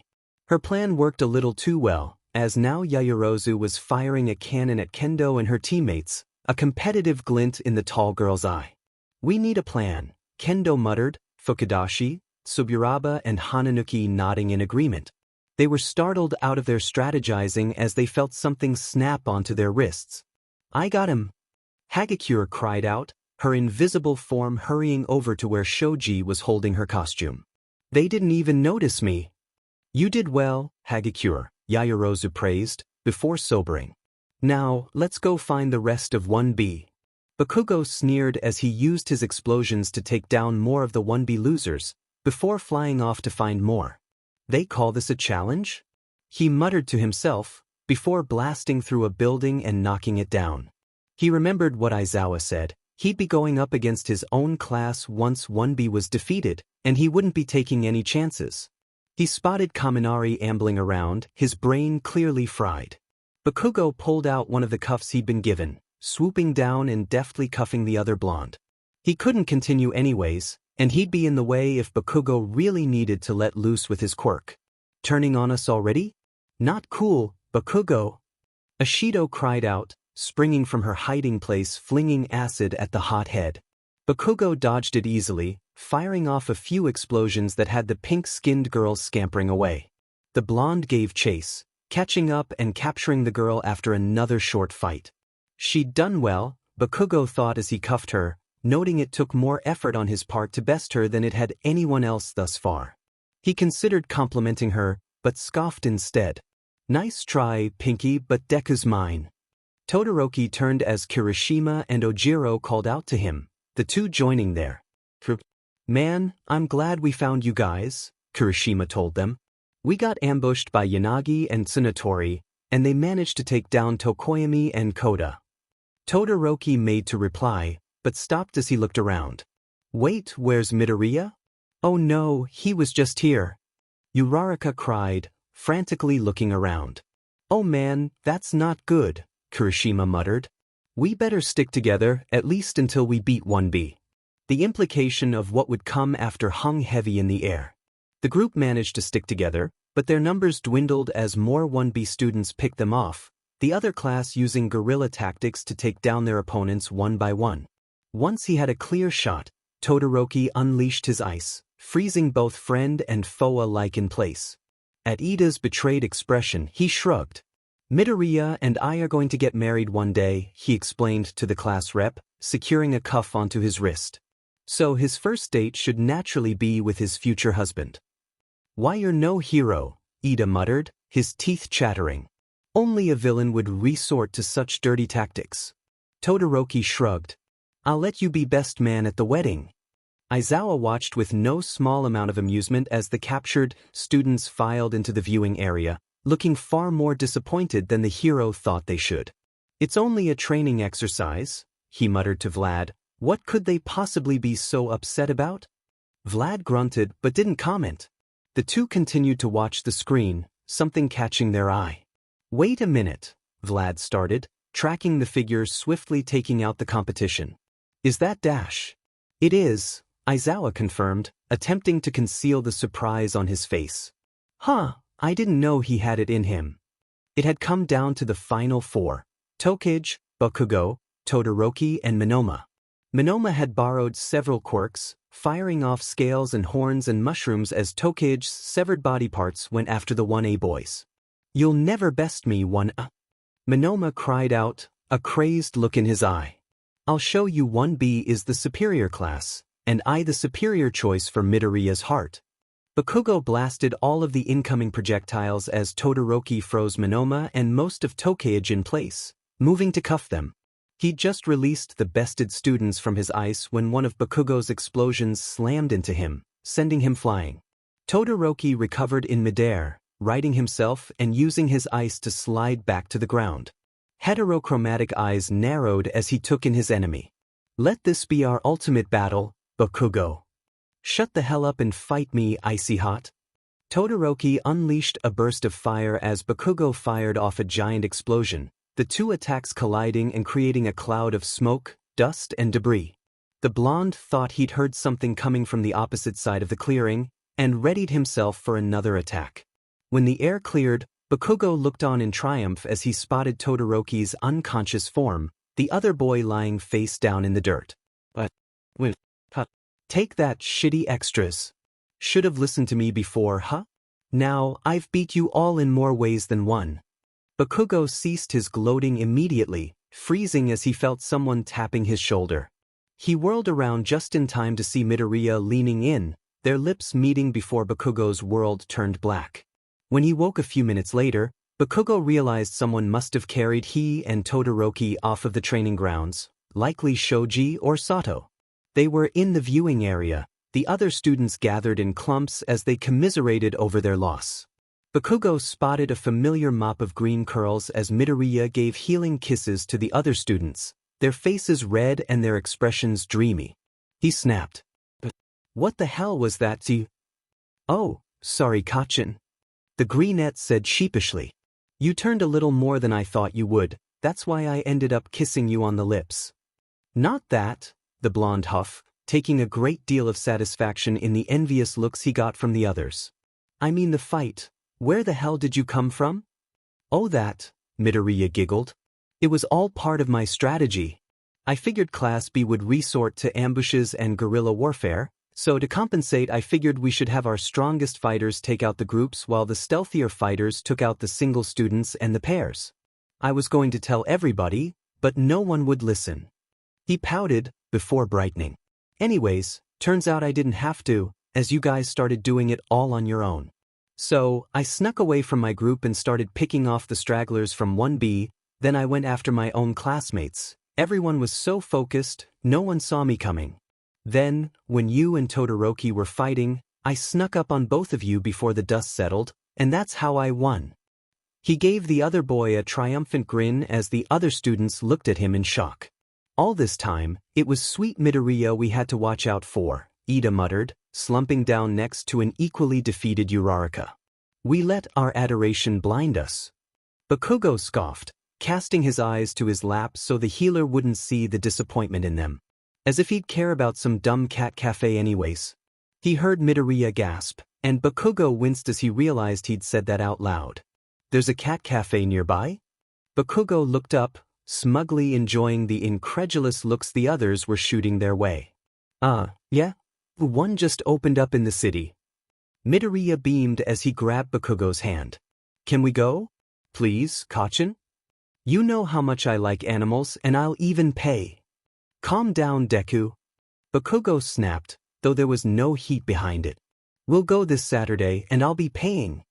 Midoriya was talking a mile a minute, wondering about the cats and the beverages as Bakugo sneered at the others. He'd lost the training battle, but he won the prize anyways. At the cat cafe, Midoriya cooed as a cream-colored cat rubbed against his leg, purring gently. Bakugo was less enthused with the gray, squashed-faced cat that had taken up residence in his lap, yowling loudly every time the hothead tried to remove him. "He kind of looks like you, Kachin," Midoriya giggled, noting how the blonde's grumpy face mirrored the cat in his lap. Bakugo scowled but didn't yell, not wanting to spook the animals. Midoriya was one of 4 people who'd been allowed to see his softer side, the other 3 being his parents and Kirishima. He watched as Midoriya cuddled with the cream-colored cat, a pleased flush on his cheeks. The mood was ruined, however, as the blonde heard a few "us" coming from just outside. Both Class 1A and 1B had decided to follow the two, watching Bakugo intensely for any signs of foul play. They'd reasoned that, since he hadn't won the battle, he couldn't consider his outing with Midoriya a date, and thus the school-wide competition for the healer's heart was still on. If nothing else, the hothead could smirk over the other's inability to get in, Their group too large for the cafe's low capacity. This is so much fun, Kachin. We should do this more often. Bakugo turned back to Midoriya, his expression softening as he took in the greenette's sweet smile. Whatever you want, Deku. Bonus. Aizawa came to a complete stop as he spotted his and Vlad's students mobbing the window of the new cat cafe he'd been planning on visiting, both Midnight and Present Mike accompanying him. Don't tell me, one as homeroom teacher groaned, that Midoriya and Bakugo meant this cafe. Midnight let out a cackle as she peeked inside, spotting green curls and blonde spikes. Looks like it. Ah, to be young and hopelessly in love with a clueless boy again. Aizawa promptly turned heel, walking back in the direction they'd come in. Nope. Not doing it. But Shota, we booked this visit a week out. Present Mike cried, his amplified voice drawing the attention of the students. Don't care, I'll come back another time. Or, maybe not at all. Maybe I'll move to a new country, where there aren't any kissing heroes unintentionally ruining my life. Midnight and Present Mike shared an exasperated look, but traipsed inside without the grumpy man, taking unholy delight in teasing the students sat together. Aizawa decided he could get his own cat and make coffee at home if he wanted to simulate the experience, so long as he never had to deal with Midoriya and his fan club outside of class. As the leaves outside changed colors and the air turned crisp in the autumn months, the class of 1A prepared for the school festival. It was an exciting time for UA, with each class from every department getting to showcase their creativity and talents in some way or another. Class 1A had decided to do a bubble tea stand, the idea introduced by Hagakure and seconded by Ishido and Sato. We can make our own boba and do fun shapes and colors, Sato suggested, and we all know how to make good tea thanks to Yaoyorozu. The tall girl preened. I can make special lids and straws for us to use, that way we won't go over budget on expenses. And so the class of 1A began their preparations, some working on the menu, others helping Sato in the kitchen. Midoriya, who had been attempting to make All Might-themed boba pearls, was called away to the principal's office the day before the festival. The rest of 1A didn't see him until dinner, at which point Azui questioned him. What did the principal want, Ribbit? Oh, Principal Nizu asked me to help Recovery Girl with the infirmary booth. Uraraka turned to him. There's an infirmary booth? Like for first aid? I think so. Recovery Girl told me that last year she just handed out pamphlets on wellness and band-aids, so I guess that's what I'll be doing. But don't worry, I can still work my morning shift at our stand. Little did they know, the devious principal had something far more interesting planned. Bakugo scowled as he took Midoriya's place at 1's stall, the healer having finished his shift and was off to help Recovery Girl. Man, it SCKS that Midoriya's gonna be stuck working the whole festival, Kirishima said, adding boba to a cup before filling it with green tea. The blonde merely grunted, taking the money the girl in front of him handed him and nearly throwing her change at her. She glared at him, which earned her a glare in return, before taking her change and her drink with a huff. Bakubro, you really need to learn how to talk to people. Shut the hell up, shitty hair. Kirishima sighed, before helping the next customer while Bakugo continued to sulk. Kaminari ambled through the festival, taking in the various attractions with muted interest. He wasn't hungry, so there was no need to check out the food stalls, and the rest just seemed boring. Class B was putting on a confusing play, but the blonde didn't have the attention span for it, and so he'd left the rest of the class to venture off on his own. He was about ready to give up on finding something interesting when a familiar mop of green curls caught his eye. Midoriya? Kaminari? The greenette chirped, smiling from behind the booth Nizu and Recovery Girl had set up. How's the festival? See anything fun? Kaminari couldn't speak, couldn't think, not when the sign on Midoriya's booth looked too good to be true, like a cruel prank. Midoriya? Is this real?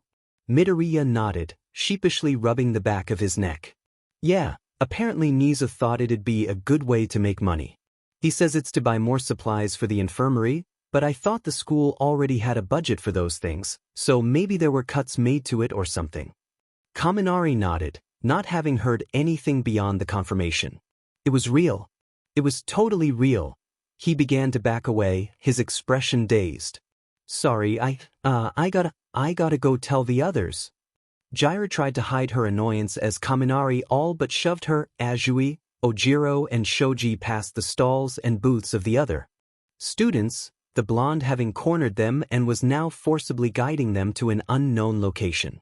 Kaminari, where are you taking us? Just wait, you have to— Oh my god, you guys, it's Dash. The girl rolled her eyes before freezing, taking in the sight before her. Midoriya was sitting behind the infirmary booth, the freckled boy leaning forward and kissing some students squarely on the mouth. She gasped. It's a kissing booth, Kaminari hissed. Nizu tricked our healer into working a kissing booth, and now the whole school is gonna get a smooch. This Dash, Jiraiya couldn't process what she was seeing. Next to her, Azui fished some money from her pocket before rushing over to the booth. One kiss please, Ribbit. Midoriya beamed at her. Sure thing, Tsu. He leaned forward and gave her a quick peck, careful not to activate his quirk. The girl gave him a pleased grin before walking back to the others, who were eyeing her with a mixture of envy and disbelief. She shrugged. No one's stopping you. Come on, you know if we tried to get him to leave the booth Nizu would punish us, so we might as well enjoy ourselves. You mean take advantage, Jiraiya commented dryly, though she too was eyeing the booth. Real kisses, Kaminari said in a daze. Not just cheek kisses for healing, but real kisses from Midoriya.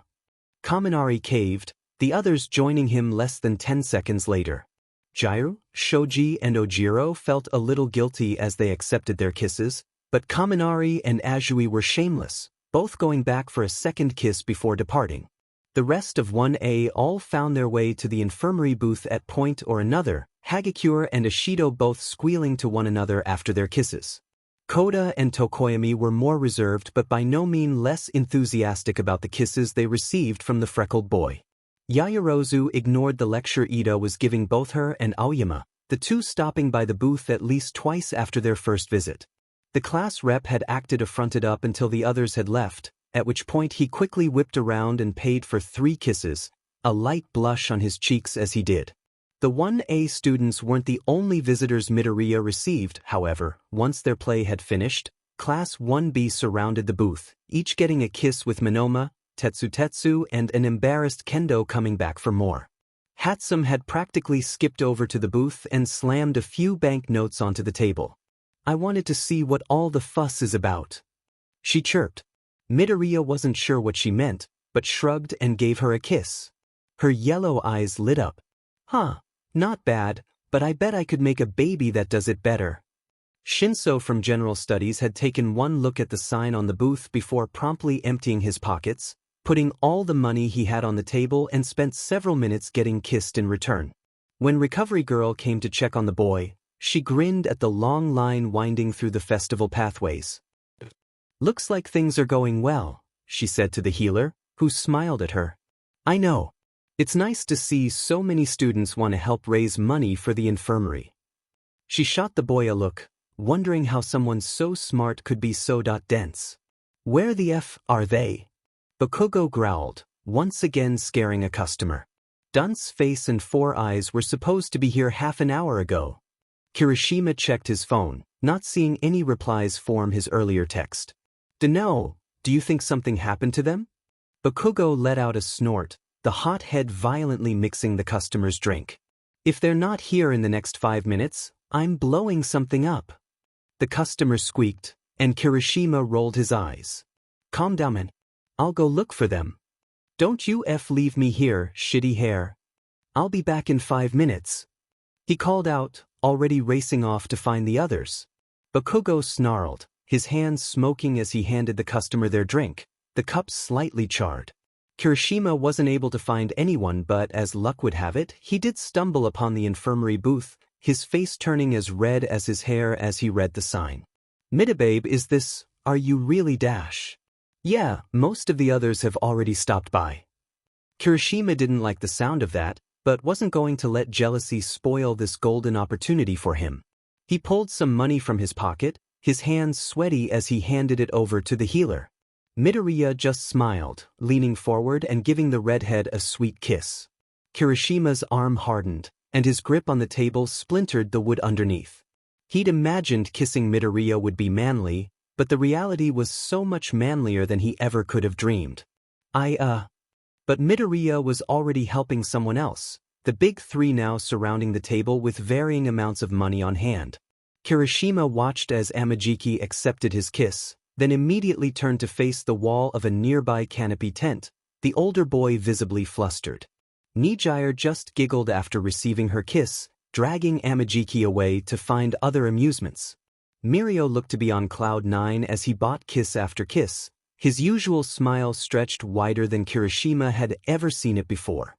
"Crap, I have to go get the others," he muttered, determined to unseat the upperclassman from his spot in front of the booth.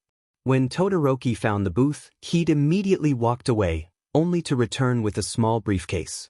"I've been saving up my allowances," he told Midoriya, opening the case, dumping the money onto the table. "I think this should buy me at least 6 weeks' worth of kisses." Uraraka, who had followed the two-toned boy back to the booth, rolled her eyes.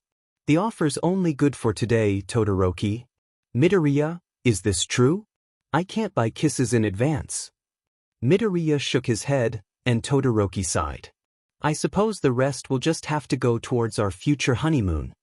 Uraraka swiped a few notes from the pile, handing them to the healer shyly. "2 kisses, please." Todoroki and Uraraka spent the most time getting kisses, having spent a good chunk of Endeavor's money doing so, with Ishido, Kirishima, Aide, and Kaminari buying several kisses as well. Shiro and Sato both bought a few kisses but were actually nearby to ward off repeat buyers outside of their class, like Shinso and Mirio. It worked well, until midnight. Present Mike and Cementos were called over to break up a fight between Shinso and Shiro.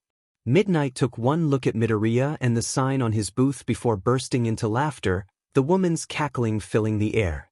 Cementos looked amused and Present Mike was screaming about not being the one to tell Aizawa.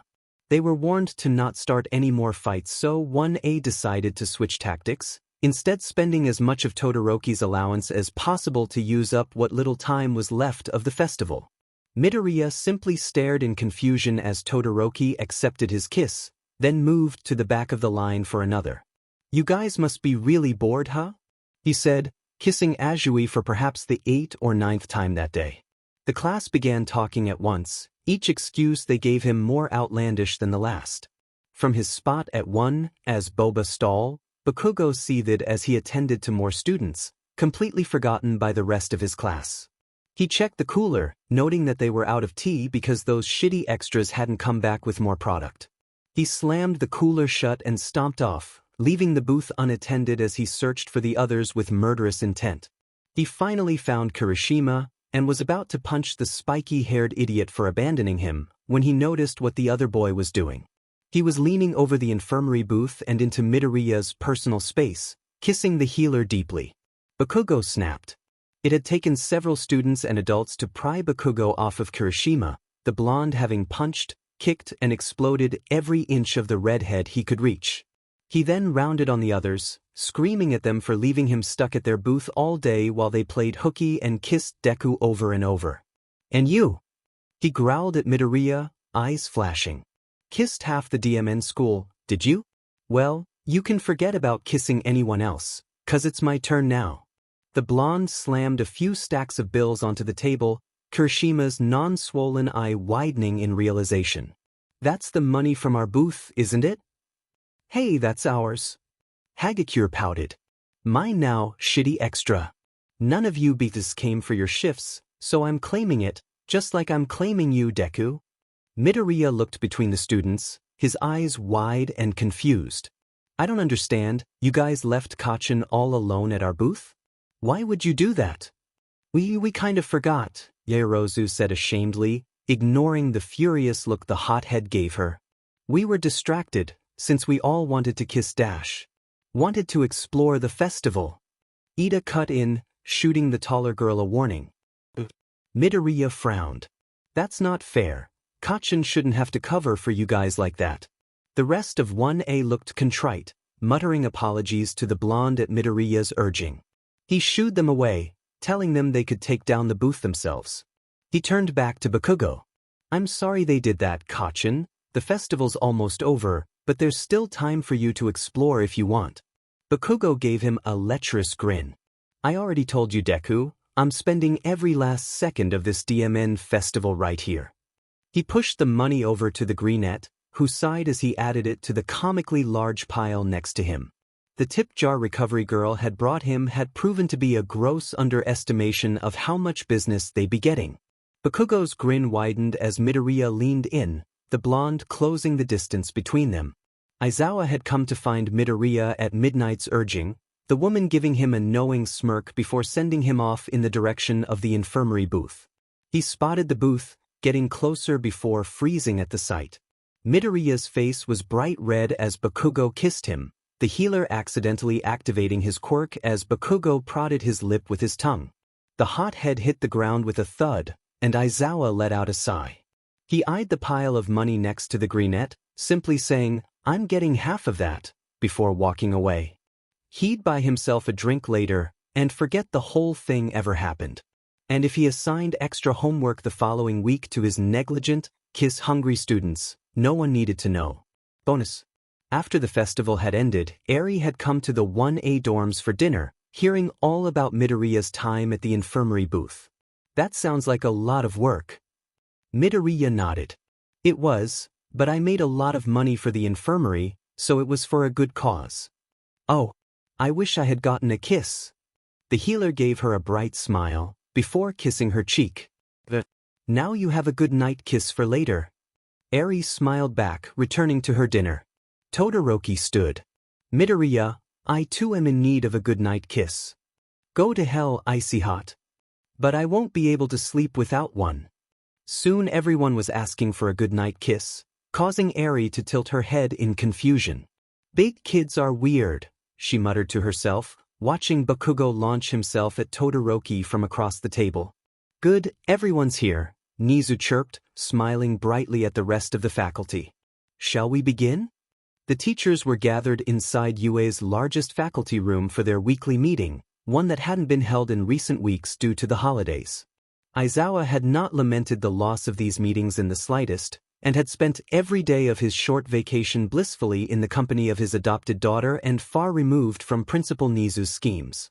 A vacation that seemed to be over, if the smile on the small creature's face was any indication. As I'm sure you're all well aware, the hero. Billboard charts begin next week, the principal continued, eyes flicking between the other members of faculty, and the Hero Commission has asked that the work-study students accompany their mentors to the post-ceremony dinner this year, as a show of support for these blossoming young heroes. Meaning they're looking for some good press? Aizawa cut in drilly. Perhaps. In any case, I think it a good idea to let them go. We'll have to send some chaperones, of course, but that shouldn't be too much of a problem, as I know some of you were planning on attending the Billboard events anyways. Nizu looked to All Might, present Mike and Midnight as he said this, giving the three a measuring look. Although, perhaps a few extra chaperones would be beneficial, we have quite a few work-study students, after all. But we can discuss the particulars later, the principal pressed forward, ignoring the hurt looks the implication of incompetence he had made created. We have another order of business to cover, the teacher evaluations. There were a few groans that could be heard around the table, but Nizu paid them no mind. Come now, there's no need to be concerned, the reviews have all been positive, and in fact one student gave glowing evaluations to each and every one of you. 3 guesses who that was, Snipe muttered to present Mike, who chuckled. Of course young Midoriya would be impressed with my educational prowess, All Might crowed. I was able to catch him up to his fellow classmates in record time when he first transferred to Class A. I helped him too, Midnight reminded him, and I taught him far more about heroics than you did, Mr. Punch to the Kidney. By teaching him how to shamelessly flirt with his opponents? Aizawa groused, arching his brow at the woman. There's nothing wrong with a little flirting, Shota. There is when half the school flies into a jealous age because of it. I think it's closer to 2/3 now, Power Loader cut in. The support students have started making gear for Midoriya, everything from new costumes to weapons to face guards. Snipe perked up at that. Face guards? To keep others from kissing Midoriya, I'd imagine, Nizu speculated, the small principal looking far too amused at the conversation for Aizawa's liking. But Midnight, All Might and Present Mic were no longer listening, now in a heated argument over which of them Midoriya liked best. "I'm his favorite," All Might insisted. "Not just his favorite teacher, but his favorite hero. He has all of my merch." "He has all of everyone's merch," Aizawa muttered, the boy's collection so large it had spread from his room in the dorms to the common room as well, due to both the healer's own avid collecting as well as the gifts bestowed upon him by his fellow classmates. Any gift given to the boy from someone outside of class somehow always found its way to the trash cans outside. Soon the other teachers were joining in the argument, each with their own reasons as to why they were clearly Midoriya's favorite that became more and more outlandish as the conversation continued. "I make him katsudon for lunch every day." Lunch Rush gloated, "And I only make it for him." "That seems unfair to the other children," Snipe commented. "And besides, it doesn't compare to my teaching Midoriya to shoot." Aizawa's head snapped over to the other man. "You what?" "Just a pellet gun, Shota, relax." "How many other students have you been arming?" "Just the older ones, mostly." "Who needs guns when you have a lure?" Midnight cut in, brandishing her whip and nearly hitting Present Mic in the small space afforded to her. "I've taught Midoriya to use his quirk to its fullest potential, making his kisses the most powerful in all of Japan." The fighting only continued to devolve further, and Aizawa noted with irritation that Nizu practically seemed to feed off of the chaos. "I suppose we'll find out once and for all who Midoriya favors most at the billboard dinner," the fuzzy principal commented lightly, "when we see who he comes dressed as."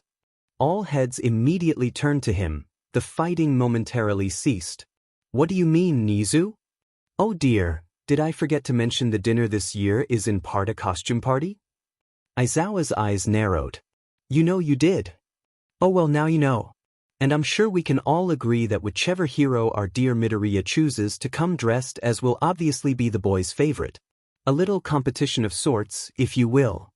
This caused the earlier chaos to erupt once more, the principal smiling deviously as it did. Aizawa let out a weary sigh, Recovery Girl patting his shoulder sympathetically. Hey there dear, just another week of this and it will be over, Aizawa had too much respect for the older woman to snap at her for being so naive. "We both know it will never be over, Chio." On Aizawa's other side, Cementos nodded. It seems even the faculty is not immune to the Midoriya madness, despite how pointless and juvenile this fighting is.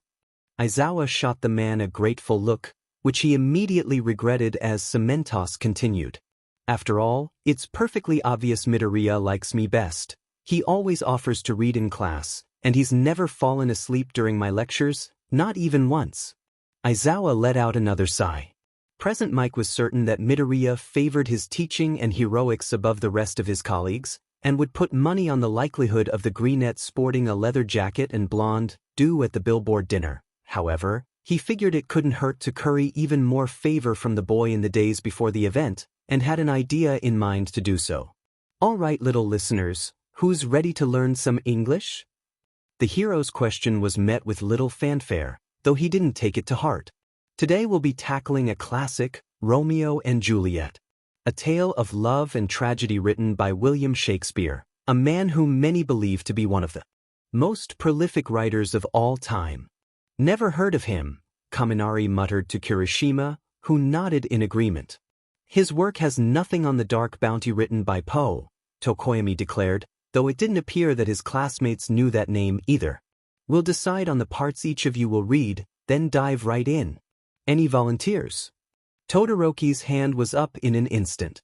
"I'll read as Romeo if Midoriya will be my Juliet." "Like hell you will, Icy Hot." "Actually, I was thinking Midoriya could be our leading man," Present Mic suggested. Todoroki was undeterred. "Then I will be his Juliet." Bakugo looked to be close to exploding, and Uraraka, Ashido and Hagakure were holding back giggles at the dual-toned boy's theatrics. Midoriya shifted in his seat as Present Mic looked to him expectantly. "I don't know, sir, my English isn't nearly as good as Todoroki's." Todoroki preened at that, but Present Mic was insistent. "All the more reason to practice." Okay then I'll do it. Perfect. And would you like to choose your Juliet? All eyes snapped to the freckled boy, who contemplated it. I think I'd like Hagakure to play her. And me? The invisible squeaked out, thankful none of her envious classmates could see the pleased blush on her cheeks. Well yeah, you always do a great job whenever we have to read aloud, and I know how much you like theater. Unless, you'd rather not be Juliet. I understand if you don't want to play my love interest dash. I'll do it. She cried out a little louder than necessary as she hurriedly opened her book. The rest of the parts were selected much more diplomatically, though Bakugo insisted on playing Friar Lawrence. He gets to kill Juliet, right? He asked darkly, Hagakure shooting the blonde a nervous look. In the end, the class was only able to read through the first 10 minutes of the play, as they had exhausted the rest of the hour picking parts and arguing. As they filed out for the day, Midoriya stopped to speak to present Mike. Thank you for choosing me to read as Romeo. It might be tough for me, but I'm sure I'll learn a lot. That's what teachers are for, Midoriya, present Mike told him, grinning proudly. I'm more than happy to help you reach your full potential. Midoriya gave him a bright smile, and present Mike was sure that he'd cemented his place as the boy's favorite teacher. The rest of UA's faculty wasn't much better, each one vying for the healer's favor by various means. Midnight wrote glowing comments in the margins of Midoriya's papers, praising him for his superior knowledge of art history. Hound Dog would call the boy in for frequent therapy sessions, as well as asking his opinion on ways to merge the physical and mental aspects of caring for the hero students. Ectoplasm gave generous extra credit assignments to keep Midoriya's math grade high, which benefited the other students who struggled a bit more with the subject as well, and Cementos stopped assigning homework together for the week. Aizawa changed nothing in his curriculum and fervently ignored his colleagues' attempts at bribing his student. It had become obvious to the point that the rest of Class A had taken notice, though Midoriya seemed entirely unaware of the new special treatment. What do you think's gotten into the teachers? Kirishima asked as the class made their way to ground beta. They've all, fixated on Midababe. Ashido let out an enlightened sound. Ooh, maybe they've all got the Midoriya madness, too. It is catching, Ida muttered, making sure the boy in question was too far ahead of them to hear. Bakugo rolled his eyes. They're a bunch of adults and he's 16, get your heads right. Geez, we didn't mean anything gross by it, Ashido defended, putting her hands up. But you've gotta admit something weird is going on. Bakugo grunted, but didn't comment. As they reached the training grounds they were greeted by All Might, his smile bright and his stature imposing. Students, it is time to begin our training for the day. He pointed to a rather large ring drawn in chalk not far away. Today you'll be pairing up and sparring. The objective is simple, make your opponent yield, or force them from the ring. His smile turned devious. For the first match, I'll be giving a demonstration, Midoriya. Care to do the honors? The rest of the class stared at the hero in shock and horror. No way! Kaminari protested. There's no way you can spar with Midoriya, you'll kill him. Nonsense, it's only a training match. Remember when you almost broke Bakugo's spine during the end-of-term exams? Jiraiya reminded him, shooting the hero a flinty look. Todoroki stepped forward. If Midoriya needs a partner dash, he needs one that's not a weak extra like you, icy hot. Bakugo growled. Screw what All Might says, you're training with me, Deku. Midoriya let out a shaky laugh. I'll be alright guys, I promise. The two entered the ring, Midoriya eyeing the teacher warily. I'll only use about 10% of my full power, young Midoriya, to make it a fairer fight. Perhaps it was the lack of power the towering hero used, or perhaps even a gross underestimation of his student, but when the match began and All Might shot forward and to the left, as he always did in a fight, Midoriya ducked out of the way, recovering with just enough time to land a quick kiss to the back of his teacher's hand. And though he held the greatest power Japan had seen in decades, All Might proved no match for pucker-up sedative, and the blonde fell with the same swiftness as all the others exposed to one of Midoriya's kisses did. Recovering from the slight stupor beating his teacher left him in, Midoriya grabbed one of his teacher's arms and dragged him as best he could from the ring, winning the match. And if All Might happened to pout through the rest of the lesson, Or if midnight, present Mike and Snipe watched the whole scene unfold with glee from a few feet away, Midoriya was none the wiser. At long last the day of the hero billboard charts came, bringing with it a number of exciting events for the hero students of UA. For one, they were able to watch the top 10 heroes receive their rankings from the upper mezzanine of the theater in which the event took place, cheering loudly as All Might maintained his number 1 ranking. Next to him, Endeavor did his best to keep his composure despite being ranked number 2 once again. From there, the students met with their respective mentors before leaving to change into their costumes. UA's faculty had gathered in the reception hall, eagerly awaiting the results of their little competition. First number 1 hero, then number 1 teacher. All Might crowed, his signature smile wide and bright. I almost feel sorry for the rest of you.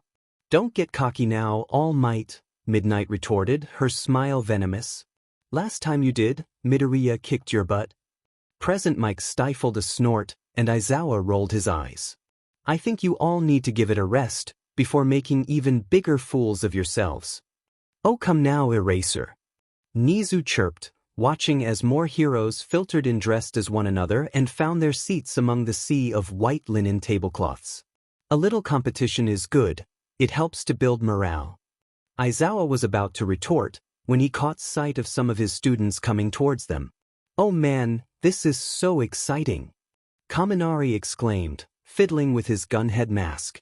I can't believe we got to dress up for this. Next to him, Crimson Riot Kirishima and Yubami Ishido nodded. I got to see some of the girls' costumes and most of them are really cute. Hagakure came dressed as Mount Lady, and Azui as the washing hero. Washington Aoyama came in as best genist, Shoji as lion hero Shishida. Tokoyami wrestled with his Kamui Woods mask, and Yaoyorozu's Ms. Joke costume caused Aizawa's hackles to rise. Of all the heroes to dress as, he grumbled, watching as the girl imitated Joke's signature cackle.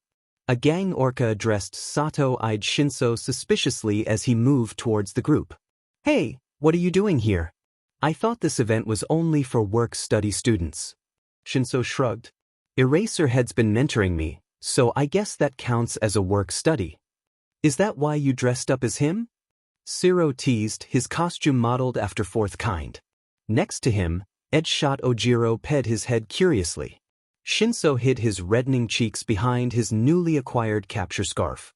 Least I didn't come dressed as my brother, he muttered, gesturing to Ida's Ingenium costume. Yeah, but he always dresses like that, Koda murmured, his Mr. Brave wig tightening to one side. There was a bit of commotion from the other side of the room, and all eyes turned in shock to see the rest of their class enter. Midoriya, Uraraka, Jairu and Todoroki were all dressed as the rabbit hero and new number 5, Mirko. Midoriya raced over to his friends, proudly displaying his costume.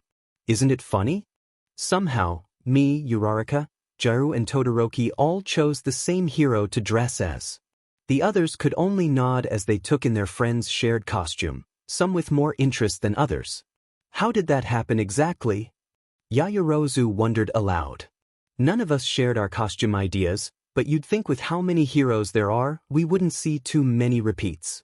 She's one of 2 female heroes currently in the top 10, Uraraka said, plucking some mochi from one of the buffet tables nearby. That's why I picked her at least. Jairu nodded, her cheeks incredibly red. I guess I didn't think through just how short this costume would be, she muttered, the class vice president graciously making a cover for her to wear. Young Midoriya, All Might called out, he and the other teachers looking a bit put out. A word please. Midoriya scampered over to them, just in time to miss the explosion sounding off from the other entrance. Bakugo, who had entered last, stomped over to the remaining 3 Mirkos immediately. What the F is this, huh? Todoroki shrugged.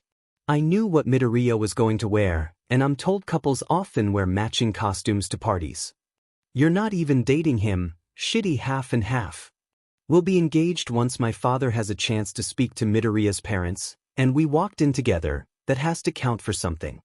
The vein in Bakugo's temple began to throb, but the explosive boy was cut off by Ishido's snickering before he could retort. And what's going on with your costume, Blasty? Thiff, do you mean? I look great. The pink-skinned girl noted the crimson studs, fur-lined flight jacket and very realistic wings with ill-concealed mirth. Oh, and I'm guessing that you chose Hawks because he's the number 3 hero, and not 'cause Mito has a super obvious crush on him. Bakugo's was murderous, but the pink tinge to his ears betrayed him entirely. Shut up. Off to the side, All Might gave Midoriya a disappointed look. So, you went with Mirko as your costume, young Midoriya? The healer nodded. Of course. It is the year of the rabbit, after all, and Mirko is a really impressive fighter. Right? Present Mike said dejectedly. She is pretty amazing. Next to him, Midnight let out a sniffle. I suppose she's lucky, being your favorite hero, Midoriya. The greenette blinked. She's not my favorite. The teachers immediately perked up, some looking more hopeful than others. Oh really? Nizu prodded, his smile devilish. Then who is, pray tell? Midoriya gave them a wide grin. Isn't it obvious? All Might's chest puffed up, only to deflate once more as the freckled boy said, Recovery Girl. Snipe let out a sound of disbelief. Recovery Girl? Well yeah, she's taught me so much about being a healer, and she's always there when I need someone to talk to. The greenette's smile softened. Plus, she reminds me a little of my mom. Midnight cooed at the display, before a thought came to her. Okay, so she's your favorite hero, but she's only the school's nurse. Who would you say is your favorite teacher, Midoriya? Tension returned to the table as the teachers awaited the healer's answer. Oh my, Nizu said, his grin widening. Now things are getting interesting. Midoriya thought about it for a moment, his expression becoming guilty. Well, it'd be really hard to choose, since you're all so amazing in different ways. I guess if I had to choose, I'd choose Mr. Aizawa. Aizawa, who had tuned out as soon as the healer had made his way over to the faculty table, turned to look at him. Really? Why? Present Mike groaned. Did you seriously just ask that? Learn to take a compliment, show. But Midoriya was nonplussed by his teacher's question. Honestly, for a lot of the reasons I like Recovery Girl so much, you're both very nurturing and always do your best to make sure none of us are seriously hurt in class. And even though it seems like you don't like my quirk sometimes, I can tell that you respect what I can do, even if it's not super combat-oriented. Had he not been in the presence of his coworkers and in need of saving face, Aizawa could have melted at the statement. Instead, he offered the smallest twitch of the corner of his mouth and a nod. Thank you, Midoriya. The healer's smile brightened. Any time, sir. Class A spent the rest of the evening eating, laughing, and, when tables were moved to make room for a dance floor, fighting over who would get to dance with Midoriya, with their teachers looking on with amusement. I knew you would win all along, Aizawa. All Might boomed out, clapping the insomniac on the shoulder. Aizawa rolled his eyes. Sure you did. From his spot at the table, Nizu grinned. I suppose everything worked out then, and with no bloodshed. Though, there's always next time. Aizawa just sighed. Bonus. Mirko thumped her foot impatiently as her assistant joined her at her table. Finally. I got a question, Yuki. Who are those brats dressed up like me? Yuki looked at the group of Mirkos dancing with one another and their fellow classmates. I believe those are UA students. One of them is Endeavor's son, and I think the one with the green hair works with Recovery Girl. The rabbit hero assessed them, before nodding her head. I like 'em, they've got good taste. I want them to be my new work-study students. Yuki balked. But Mirko, those 4 already have work-study mentors. Besides, Hawks tried to poach one of those students and, well, the assistant had noticed how the winged hero kept his distance from the students, and how Eraserhead seemed to glare whenever Hawks was in his line of sight. Mirko's smirk became sharp. So, it'll be a challenge, eh? I just don't think dash. Bring it on. Yuki let out a sigh.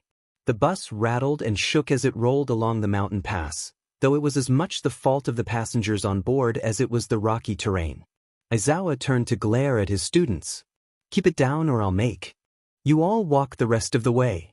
The UA hero students were on their way to a special summer camp their teachers had arranged with the wild, wild pussycats.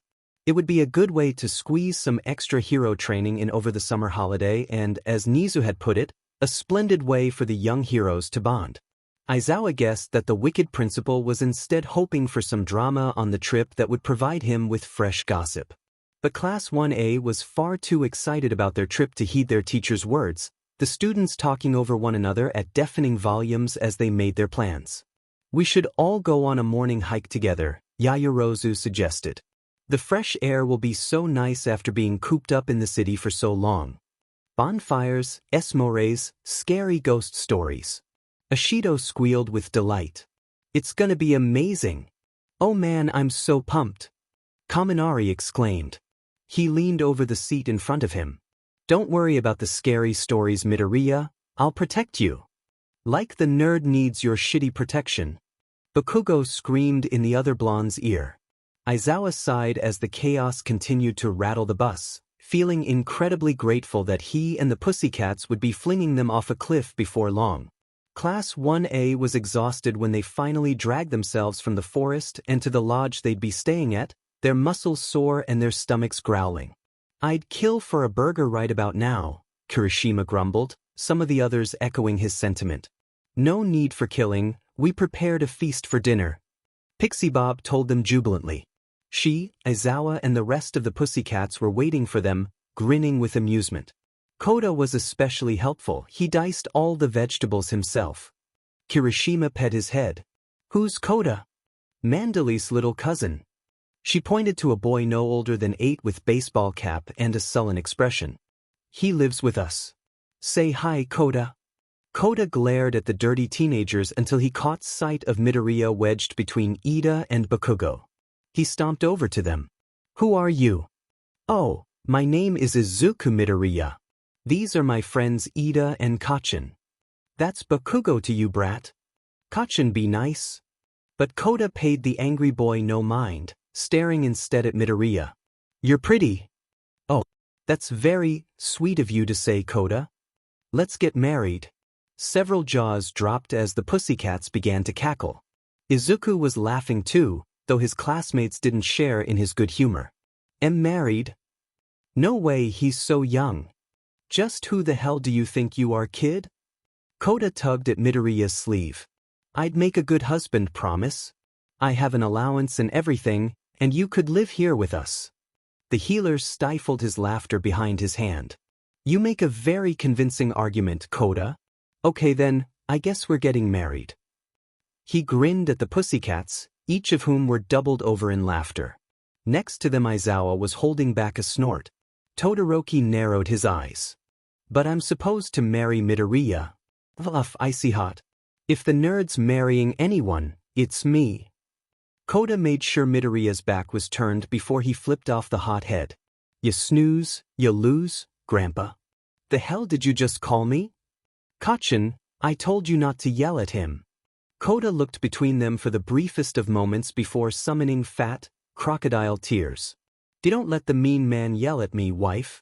Please." Bakugo's eye twitched. "Wife?" "It's okay," Midoriya shushed the boy, turning to give Bakugo a reproachful look. The blonde could only sputter in anger as the healer took Koda's hand and led him inside, the little brat turning around one last time to give the class a nasty smirk. Kaminari all but ran down the hall to the outdoor baths, eager to wash the sweat, dirt and terror of the beast's forest off of him. He slammed into Sato's broad back, a groan escaping him as his nose throbbed. "Hey, what gives, Sato? Why are you standing in the middle of the hallway?" Sato turned to him. "That little kid won't let me use the outdoor baths." Kaminari peered around him to see Koda blocking the door to the baths, his arms crossed and his face pinched. Kirishima, Ojiro, Siro and Ida were clustered around the door as well, all of them arguing with the boy. "We need to bathe, just move already, kid." "No. My wife is in there bathing and I don't want you pervs spying on him." "Pervs?" Ida's face was burning crimson. "We would never stoop to such villainy." "Yeah, that's totally unmanly," Kirishima added. "We just need to clean ourselves before bed, that's all." Koda was unmoved. "And that's another thing. Why should you losers get to share a room with him, huh? He should be staying in my room with me." Kaminari's head was beginning to throb in tempo with his nose. Look, little dude, we're not gonna perv on Midoriya, okay? If we wanted to do that, we'd do it back at UA in our dorm bathroom. Kota gave him a scandalized look. You admit it, you're all pervs? Sato punched the blonde's shoulder. Way to go, you made everything worse. A head poked through the door behind Kota, green eyes peering at them with concern. Is everything all right? I heard shouting. Kota turned his head to look at him, stretching his arms out wide to further block the entrance. Cover yourself, wife. These pervs are here to spy on you. He deceives you, Midoriya. Aide cut in frantically. We're here to bathe, not indulge in any lecherous peeping. Kaminari peered around Sato's shoulder. Midoriya, can you come fix my nose? I think I broke it running into Sato. You know you shouldn't run in the halls, Kaminari. The healer admonished him, ignoring Kota's protests as he sidestepped the boy to examine Kaminari's nose.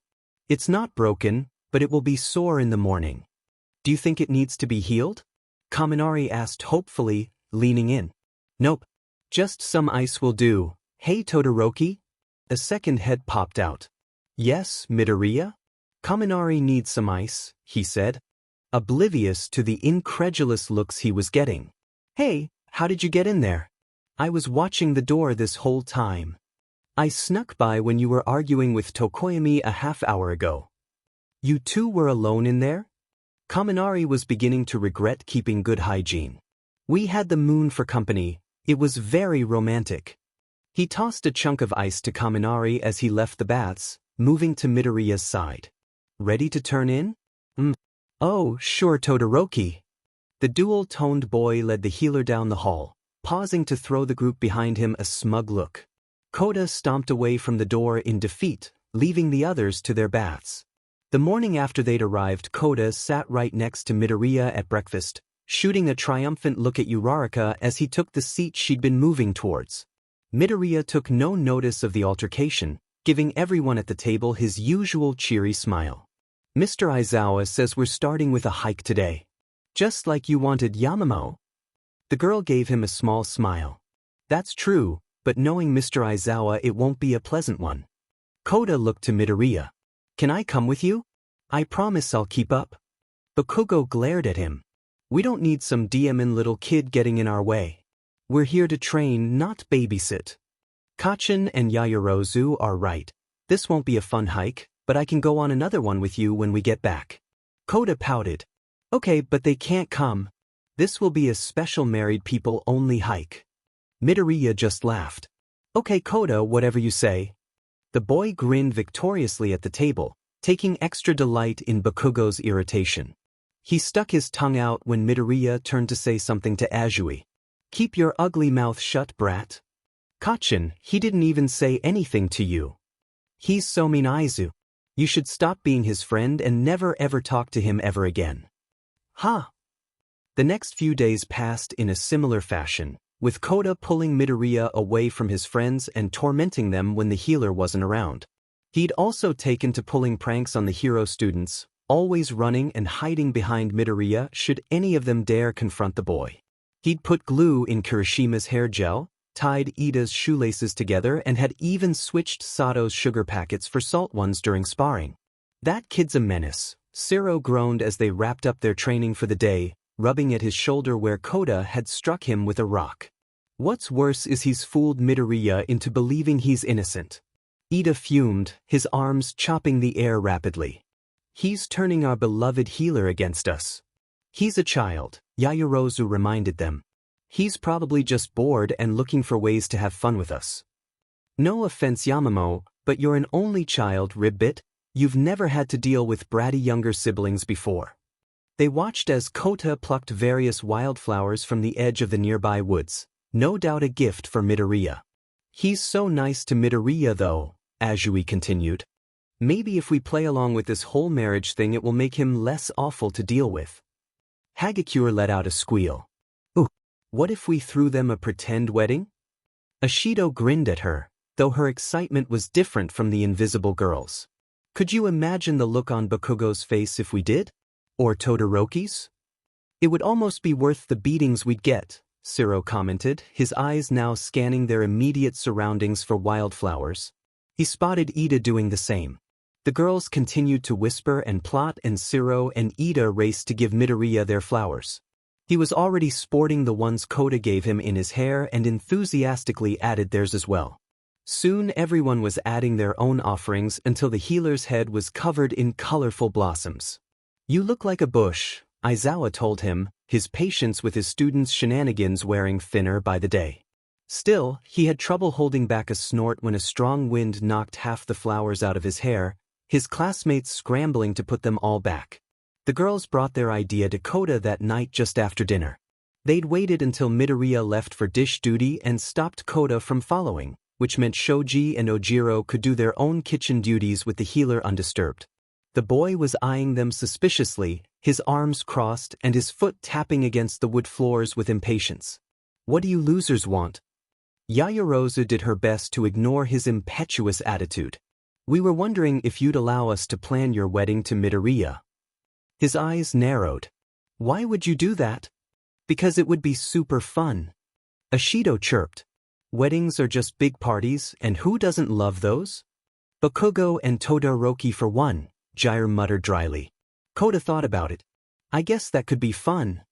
Yaoyorozu stopped herself from sighing in relief. With any luck, Koda would be too preoccupied with Ashido's party planning to torment any of her classmates for their remaining time at camp. "I'm sure it will be a lot of fun, Koda." "Yeah, and then those losers in your class will know who Aiza's real husband is." Ashido paused, thinking. "You know," she said slyly, "you're obviously the best choice to be Midoriya's husband, but what if he wants a wife too?" Koda peered at her curiously. "What do you mean?" "Well, what if Midoriya got to have a wife as well as a husband? Do you think that would be okay?" He pondered it for a moment before a smile Yaoyorozu didn't trust crept across his face. "I guess that would be okay," he said innocently. "Only, who would be his wife?" "I would." That was too many voices. Uraraka glared at Ashido. "Don't even try it, Mina. We both know he'd choose me over you." As if, what crazy world are you living in? "He probably wouldn't choose either of you, Ribbit. Maybe he wants a wife who stands out like I do. Or maybe he wants a wife he can see, Hagakure." Yaoyorozu watched as the girls bickered, noting the unholy delight on Koda's face with a sigh. "We should have just left it alone." On their final day of camp, Ashido did in fact throw a pretend wedding for Koda and Midoriya, with balloons and streamers provided by Yaoyorozu and a cake made by Sato. The entire class was present along with their teacher and the wild pussycats. The pussycats found the whole thing endlessly amusing, while Aizawa looked like he'd rather be anywhere else. The two grooms were dressed plainly, as Midoriya only had gym clothes to wear and Koda had opted for his usual shorts and t-shirt, his favorite horned hat atop his head. "Dearly beloved," Ashido had called out in a chipper voice. "We are gathered here to celebrate the union of Midoriya and Koda in matrimony. There would have been a wife as well, but we couldn't decide." Uraraka, who had bitterly accepted the role of bridesmaid instead, flipped the girl off. Ashido prattled some more about love and heroes and whatever else she felt like while Midoriya hid his laughter behind his hand. "If anyone should object to this union, speak now." Todoroki was on his feet in an instant. "I object." "Of course he does," Aizawa groaned, pinching the bridge of his nose. "That I'm the one objecting. The brat's too young for you, Deku. Marry me instead." "Marry me," Todoroki insisted. "I'll give you Endeavor's agency if you do." Ida cleared his throat. "I only have a quarter share in Idayton, but I could pull some strings. That is to say, only if you wanted to marry. I could give you bigger companies than hero agencies." Yaoyorozu cut in, only feeling a little ashamed for playing into the ridiculous argument. "My parents are very well connected." "Stupid rich kids. There's more to love than money, you know." "It's about security, Uraraka. Midoriya, this might be the only thing I do that makes my father happy. Marry me." "Screw you and that flaming a-hole, half and half be." "I had a feeling it would end like this," Aizawa muttered, watching as Todoroki and Bakugo wrestled in the grass. Next to him, the pussycats were laughing so hard they looked to be in pain. You jerks are ruining it. Koda yelled, stomping his foot. Midoriya looked between them all with a bemused expression. You guys, maybe we should just call this pretend wedding off. The bus to take them all home pulled up, the tires screeching as it stopped not 10 feet from them. This stopped the fighting for a brief moment, though Bakugo and Todoroki looked close to resuming it. From one of the windows a silver-haired head poked out. Surprise! The door swung open and Eri climbed out, followed by a grinning Midnight. The girl made a beeline for her adopted father, giving the grouchy man a tight hug. Auntie Midnight said I could ride over here when the bus came to get you, so long as I did my homework and ate all my vegetables while you were gone. Aizawa hugged her back, resolutely ignoring the snickers from his students. It's good to see you too, Eri. But Mr. Aizawa's daughter, Midoriya, turned to tell Koda, but the boy had left his side and was walking over to the girl. He appraised her much like he had Midoriya, his expression pinched in thought. Eventually he stuck his hand out. Hi, I'm Koda. Eri shook his hand. I'm Eri. It's very nice to meet you. We should get married. Several jaws dropped as Class 1A stared shell-shocked at the boy. Aizawa pulled his daughter back to his side, his expression pained. Nope. Nope, nope, nope. He led her over to meet the pussycats, who were laughing at this new development just as much as Midnight was. Koda trailed after them with a pout, and the wedding was officially called off. The students broke to finish packing their things, then to the dining hall for their last dinner at camp. The adults were seated together with Eri and Koda, Aizawa keeping a careful eye on the children. Who knew Mr. Aizawa was so overprotective? Midoriya laughed, the rest of his table giving him sidelong glances. Jilted at the altar. Ashido said brightly, clapping Midoriya on the back. Of all people, I never thought it'd happen to you, Midoriya. Midoriya laughed. I'm just glad he's making a new friend. The pussycats told me how lonely he's been up here, but now I can be his friend instead of his spouse. Yeah, and now he can terrorize Mr. Aizawa instead of us, Kaminari added between bites of stew. It's all for the best. I didn't have the heart to tell Koda that I'm already engaged anyway. All conversation at the table stopped, and soon every eye had found Midoriya. What do you mean you're already engaged? Ida all but shrieked. To whom? To me, of course, Todoroki said simply. Although you forgot agree to my earlier proposal, Midoriya. I'm going to blast your face off and leave your body in the woods, Bakugo growled at the dual-toned boy. Midoriya just laughed. No, I got engaged a long time ago. He grinned over at Bakugo. Don't you remember, Kachin?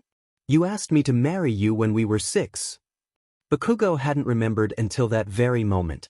It was just before Midoriya had moved away, the two boys playing in the park near their houses. Bakugo hadn't proposed so much as ordered Midoriya to marry him, and the healer happily accepted. They'd braided rings for one another out of grass, wearing and proudly displaying them to their cooing parents. The whole table was giving Bakugo envious looks, and Todoroki looked as though someone had stabbed him. The blonde turned to smirk at Midoriya. You're demon right, I remember, and you better not forget it. Or any of you extras. Remember who Deku belongs to. It can be annulled, Todoroki said flatly. Midoriya, I suggest we head to my father's agency as soon as we return to Tokyo. I'm pretty sure he has the contracts ready. Bakugo pounced on him for the second time that day, and soon they were rolling on the floor punching and kicking one another. Ashido leaned over. I think you should divorce them. Both. Bonus. The students slept for most of the ride back to campus, Aizawa breathing a sigh of relief at the peace and quiet. Midnight was reading something on her phone as they rode, and Eri was fiddling one of her toys. She turned to him. Dad, what's marriage? Midnight put her phone down to give the two her undivided attention, grinning meanly at her friend. Yashoda, tell us. Aizawa grit his teeth. It's something adults do, that's all you need to know. Don't be such a stick in the mud. Eri, marriage is when two people who love each other decide to start a family together. You join that person's family, and they join yours. She chose not to bring up babies, knowing it would be the end of he if she did. Although your dad is right, it's something you'll have to wait for until you're an adult. Eri thought this over, chewing on her lip. Oh, that? When I'm an adult, can I marry Izu? I think he'd be very happy in our family. Aizawa let out a low groan, the sound drowned out by Midnight's cackle. Winter was a special time at UA, with dustings of powdery snow covering the campus, students venturing out in thick coats and colorful hats, and holiday decorations adorning every available surface. The rest of the city was no exception, with bright lights and colorful displays inviting citizens to partake in the season's traditions of food, shopping, and love. Class 1A had taken to the mall that particular day to procure gifts for their upcoming holiday party. I just love this time of year. Ashido gushed. Who doesn't love lights and music and presents? Bah! Snarled Bakugo, his holiday scowl firmly in place. It's just cheap commercial crap. Screw the holidays. Kachin be nice, it's Christmas. Yebaku bro, Kirishima added, stop trying to ruin our fun. They split into groups to scour for presents, Ashido and Kaminari each grabbing one of Midoriya's arms to drag him from store to store. Todoroki watched them go. I hope Midoriya likes the present I'm getting for him. Uraraka rolled her eyes. Let me guess, it's something stupidly expensive and extravagant, right? Diamonds aren't that expensive, Uraraka. Do you even know if Midoriya liked diamonds? Yaoyorozu asked with a sniff. I'd think he'd prefer something All Might themed, like rubies and sapphires, and yellow topaz to accent. Don't be ridiculous, Aide declared, his arms chopping the air furiously. He wants something practical, like pearl inlays for his costume. Their iridescent shine is sophisticated and understated, just like he is. Fools! Cried Aoyama, popping up between Todoroki and Yaoyorozu. Mon Petit Verde deserves to sparkle and shine as brightly as I do. He'll need all of those precious stones and more. Silver and gold, gay apparel to don. Azui stared at him. You would know, I guess. Uraraka had heard enough. Stupid rich kids. You can't give out gifts to our classmates that the rest of us can't afford. You're just gonna make us look bad. Has a point, Ribbit. We set a spending limit on each gift for a reason. Yaoyorozu deflated. Oh, I suppose you're right. I was going to get lavish gifts for everyone, not just Midoriya, but if it makes things harder on my friends I won't do it. Just focus on giving something simple and heartfelt, Azui advised her. You can't go wrong with that. Simple? From the heart? What a genius idea. Aoyama practically glimmered at the thought. The others agreed, though Todoroki took some convincing. All right, I'll give simple, heartfelt gifts. With Endeavor's money. Of course you will, Uraraka muttered, she and Azui leaving their wealthy friends to puzzle over what simple meant all on their own. Think they'll figure it out?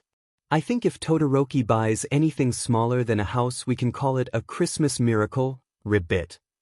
Days later, Class 1A began preparations for their party, each student working tirelessly to decorate the common room with festive cheer. With the notable exception of Bakugo, of course. Ashido, who had brought up the idea of a holiday party, was spearheading the decoration campaign and fashioning herself the design expert as she commanded the others to execute her vision. All right everyone, let's see what you've got. To her dismay, Kirishima's paper snowflakes were mangled, Uraraka's popcorn strings were half-eaten, and Azui's usage of tinsel on the tree was garish to say the least. No. This is all wrong. She turned a critical eye to Midoriya, whose Christmas wreath looked more like a life preserve covered in trash than a festive decoration. You should all be ashamed of yourselves, these look terrible. At least we're trying. Uraraka snapped. You're just barking orders and complaining. Todoroki, holding a box covered in ripped wrapping paper and more tape than anyone should need to wrap a present, nodded gravely. Just like Bakugo. Wanna repeat that icy hot? Maybe we all just need a break, Midoriya said, doing his best to keep the peace. What we need is better motivation. Kaminari called from the ladder, string lights tangled in his arms. It's no fun decorating if it's just to make Ashido happy. The pink-skinned girl narrowed her eyes. If making me happy isn't enough, which it should be for you J-Arcus, then do it to make Eri happy. It's her first Christmas with us and we should make it as special as possible. It was the right thing to say, as efforts soon redoubled to prepare for the holiday party. Yaoyorozu created garlands and ornaments, Sato made all manner of cookies and a decadent strawberry shortcake, Jiraiya curated the holiday playlist, and Todoroki shaped a few small ice sculptures to add to the table. Midoriya stood beside the front door, inspecting the wreath he'd made. It could be better, I suppose. It was gnarled and twisted at odd angles, appearing to be more of a jagged oval than a circle. I think it looks great, Uraraka said unconvincingly, ignoring the thump the wreath made as it collapsed to the ground. Ah, cheer up, Midoriya. Kaminari chirped brightly. I've got something better than a wreath to put over the door. Tada! He dangled the branches above Midoriya's head. Mistletoe. Everyone fell silent. You didn't, Jiraiya said flatly. Oh, but I did. Some nice old man was selling it at the mall. Come on, it's tradition. Not to mention, fun. I think that might be holly, actually, Midoriya said, inspecting the plant. Kaminari only held it higher. Who cares? It's close enough. Come on, Midoriya, it's tradition. Todoroki stood at once. I'll kiss you, Midoriya. Like hell you will. Oh good, Bakugo's joining us, Ida muttered, pinching the bridge of his nose. Todoroki pointed to his head. You always call me a candy cane, so that makes me the most Christmas-y one here. Midoriya, don't you want to kiss Christmas? Bakugo snarled. You'll be black and blue when I'm finished, icy hot BSRD. If anyone's kissing Deku under that ragweed, it's me. Guys, I don't think I should kiss anyone. Hold up. This whole party was my idea, I should kiss him. Mina, how would you like to float to a different prefecture for Christmas?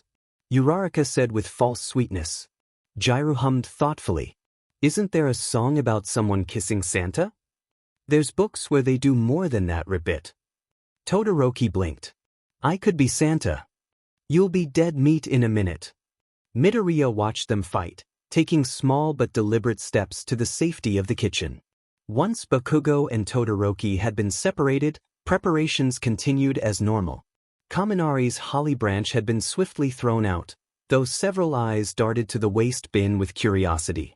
Once preparations were completed, Eri was brought to the dorms by a sour-faced Aizawa, who declined his students' pleas to join them with as much civility as he could muster before stomping off into the snow.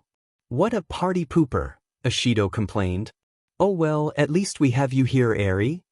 Mazel tov. That's the spirit. They gathered around the table for dinner, cheering as Tokoyami brought bags of fried chicken to the table. Hawks dropped these off for us, said he always gets extras from his favorite restaurant. Midoriya perked up, much to Bakugo and Todoroki's annoyance. Is he still here? Tokoyami shook his head. He muttered something about the internships and Mr. Aizawa plucking him like a Christmas goose, then flew off. Who cares? Kaminari hooted. It's practically impossible to get fried chicken this time of year. Way to go, Hawks. The meal passed with little fanfare, everyone absorbed in making sure Eri enjoyed herself. Once the food had been eaten and the plates cleared, the group went to sit around the tree, where a bounty of presents awaited them. We need someone to play Santa, Ashido announced, flopping down next to Eri and Aji. Todoroki stood. Does Santa still get kisses? Santa's gonna lose some teeth if he doesn't sit back down, growled Bakugo. Midoriya graciously offered to be Santa, a solution that appeased the room and allowed the game to continue. The healer passed out presents quickly and decisively, making sure Eri was first priority for receiving her gifts. He proudly handed out the gifts he'd purchased, his smile wide and bright. They're holographic All Might cards. From the Silver Age. They're not worth much now, but give it 10 years or so and these cards will be the gem of your collections. He kept the knowledge of his own superior All Might collection to himself, though it was obvious to all what he was thinking. The other gifts were by no means less thoughtful, with Uraraka's handmade bracelets easily the favorite gift. Each one was color-coordinated to match each of her friends' hero suits, with little charms on the ends to complete them. Even Bakugo seemed to like his, though he did his best to hide it. Midoriya had a large pile of gifts to open himself, making sure to pluck one out every so often and effusively thanking the person who'd gifted it to him. It wasn't until he'd happened upon a small, rather inconspicuous box that things grew heated once again. "Oh, this one's from Todoroki."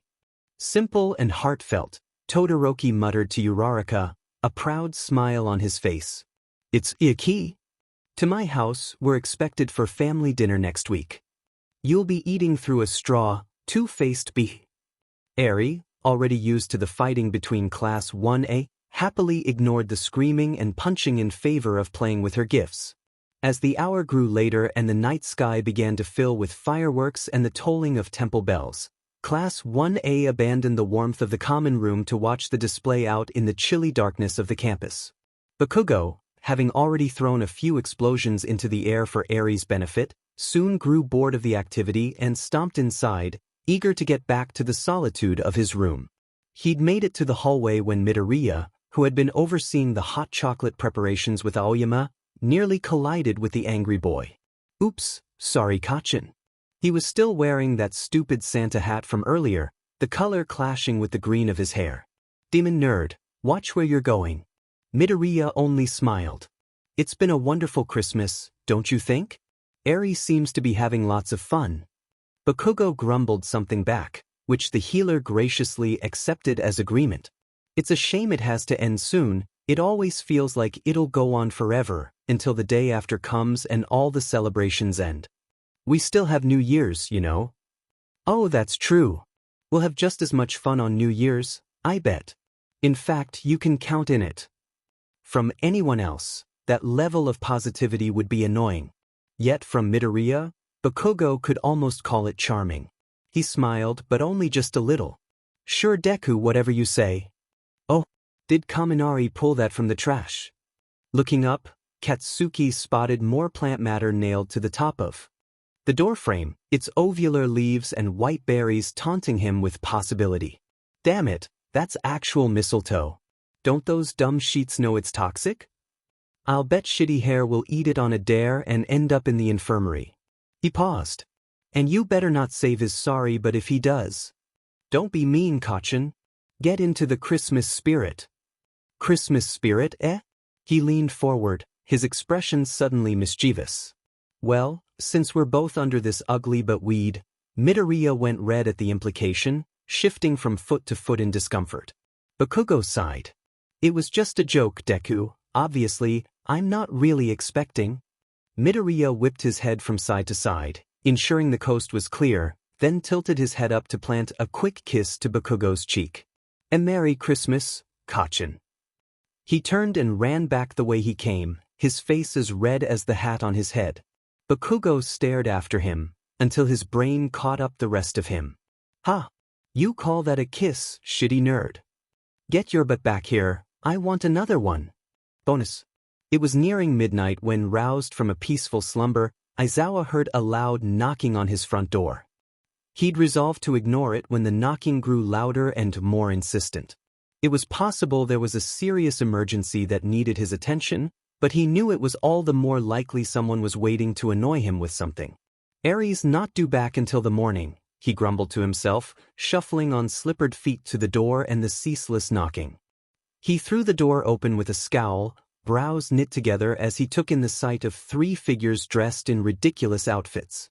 "The circus isn't coming until spring, go away." Midnight, wearing a rather revealing white robe wreathed in summer flowers, have him a smug look. "We're here to show you the meaning of Christmas."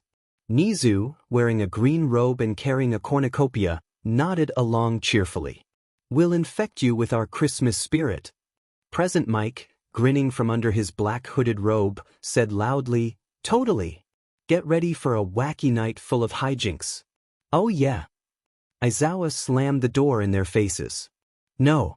Ah, come on, we worked really hard on these costumes. Open the door, Sho." "Stop being such a—" "Wait, what was the guy from the movie's name again?" "Leave before I turn you into real ghosts," Aizawa called to the door, stomping back to bed with as much force as he could in his slippers. He laid back down, willing the 3 to leave him alone. He heard the telltale sound of his lock being picked and let out a sigh.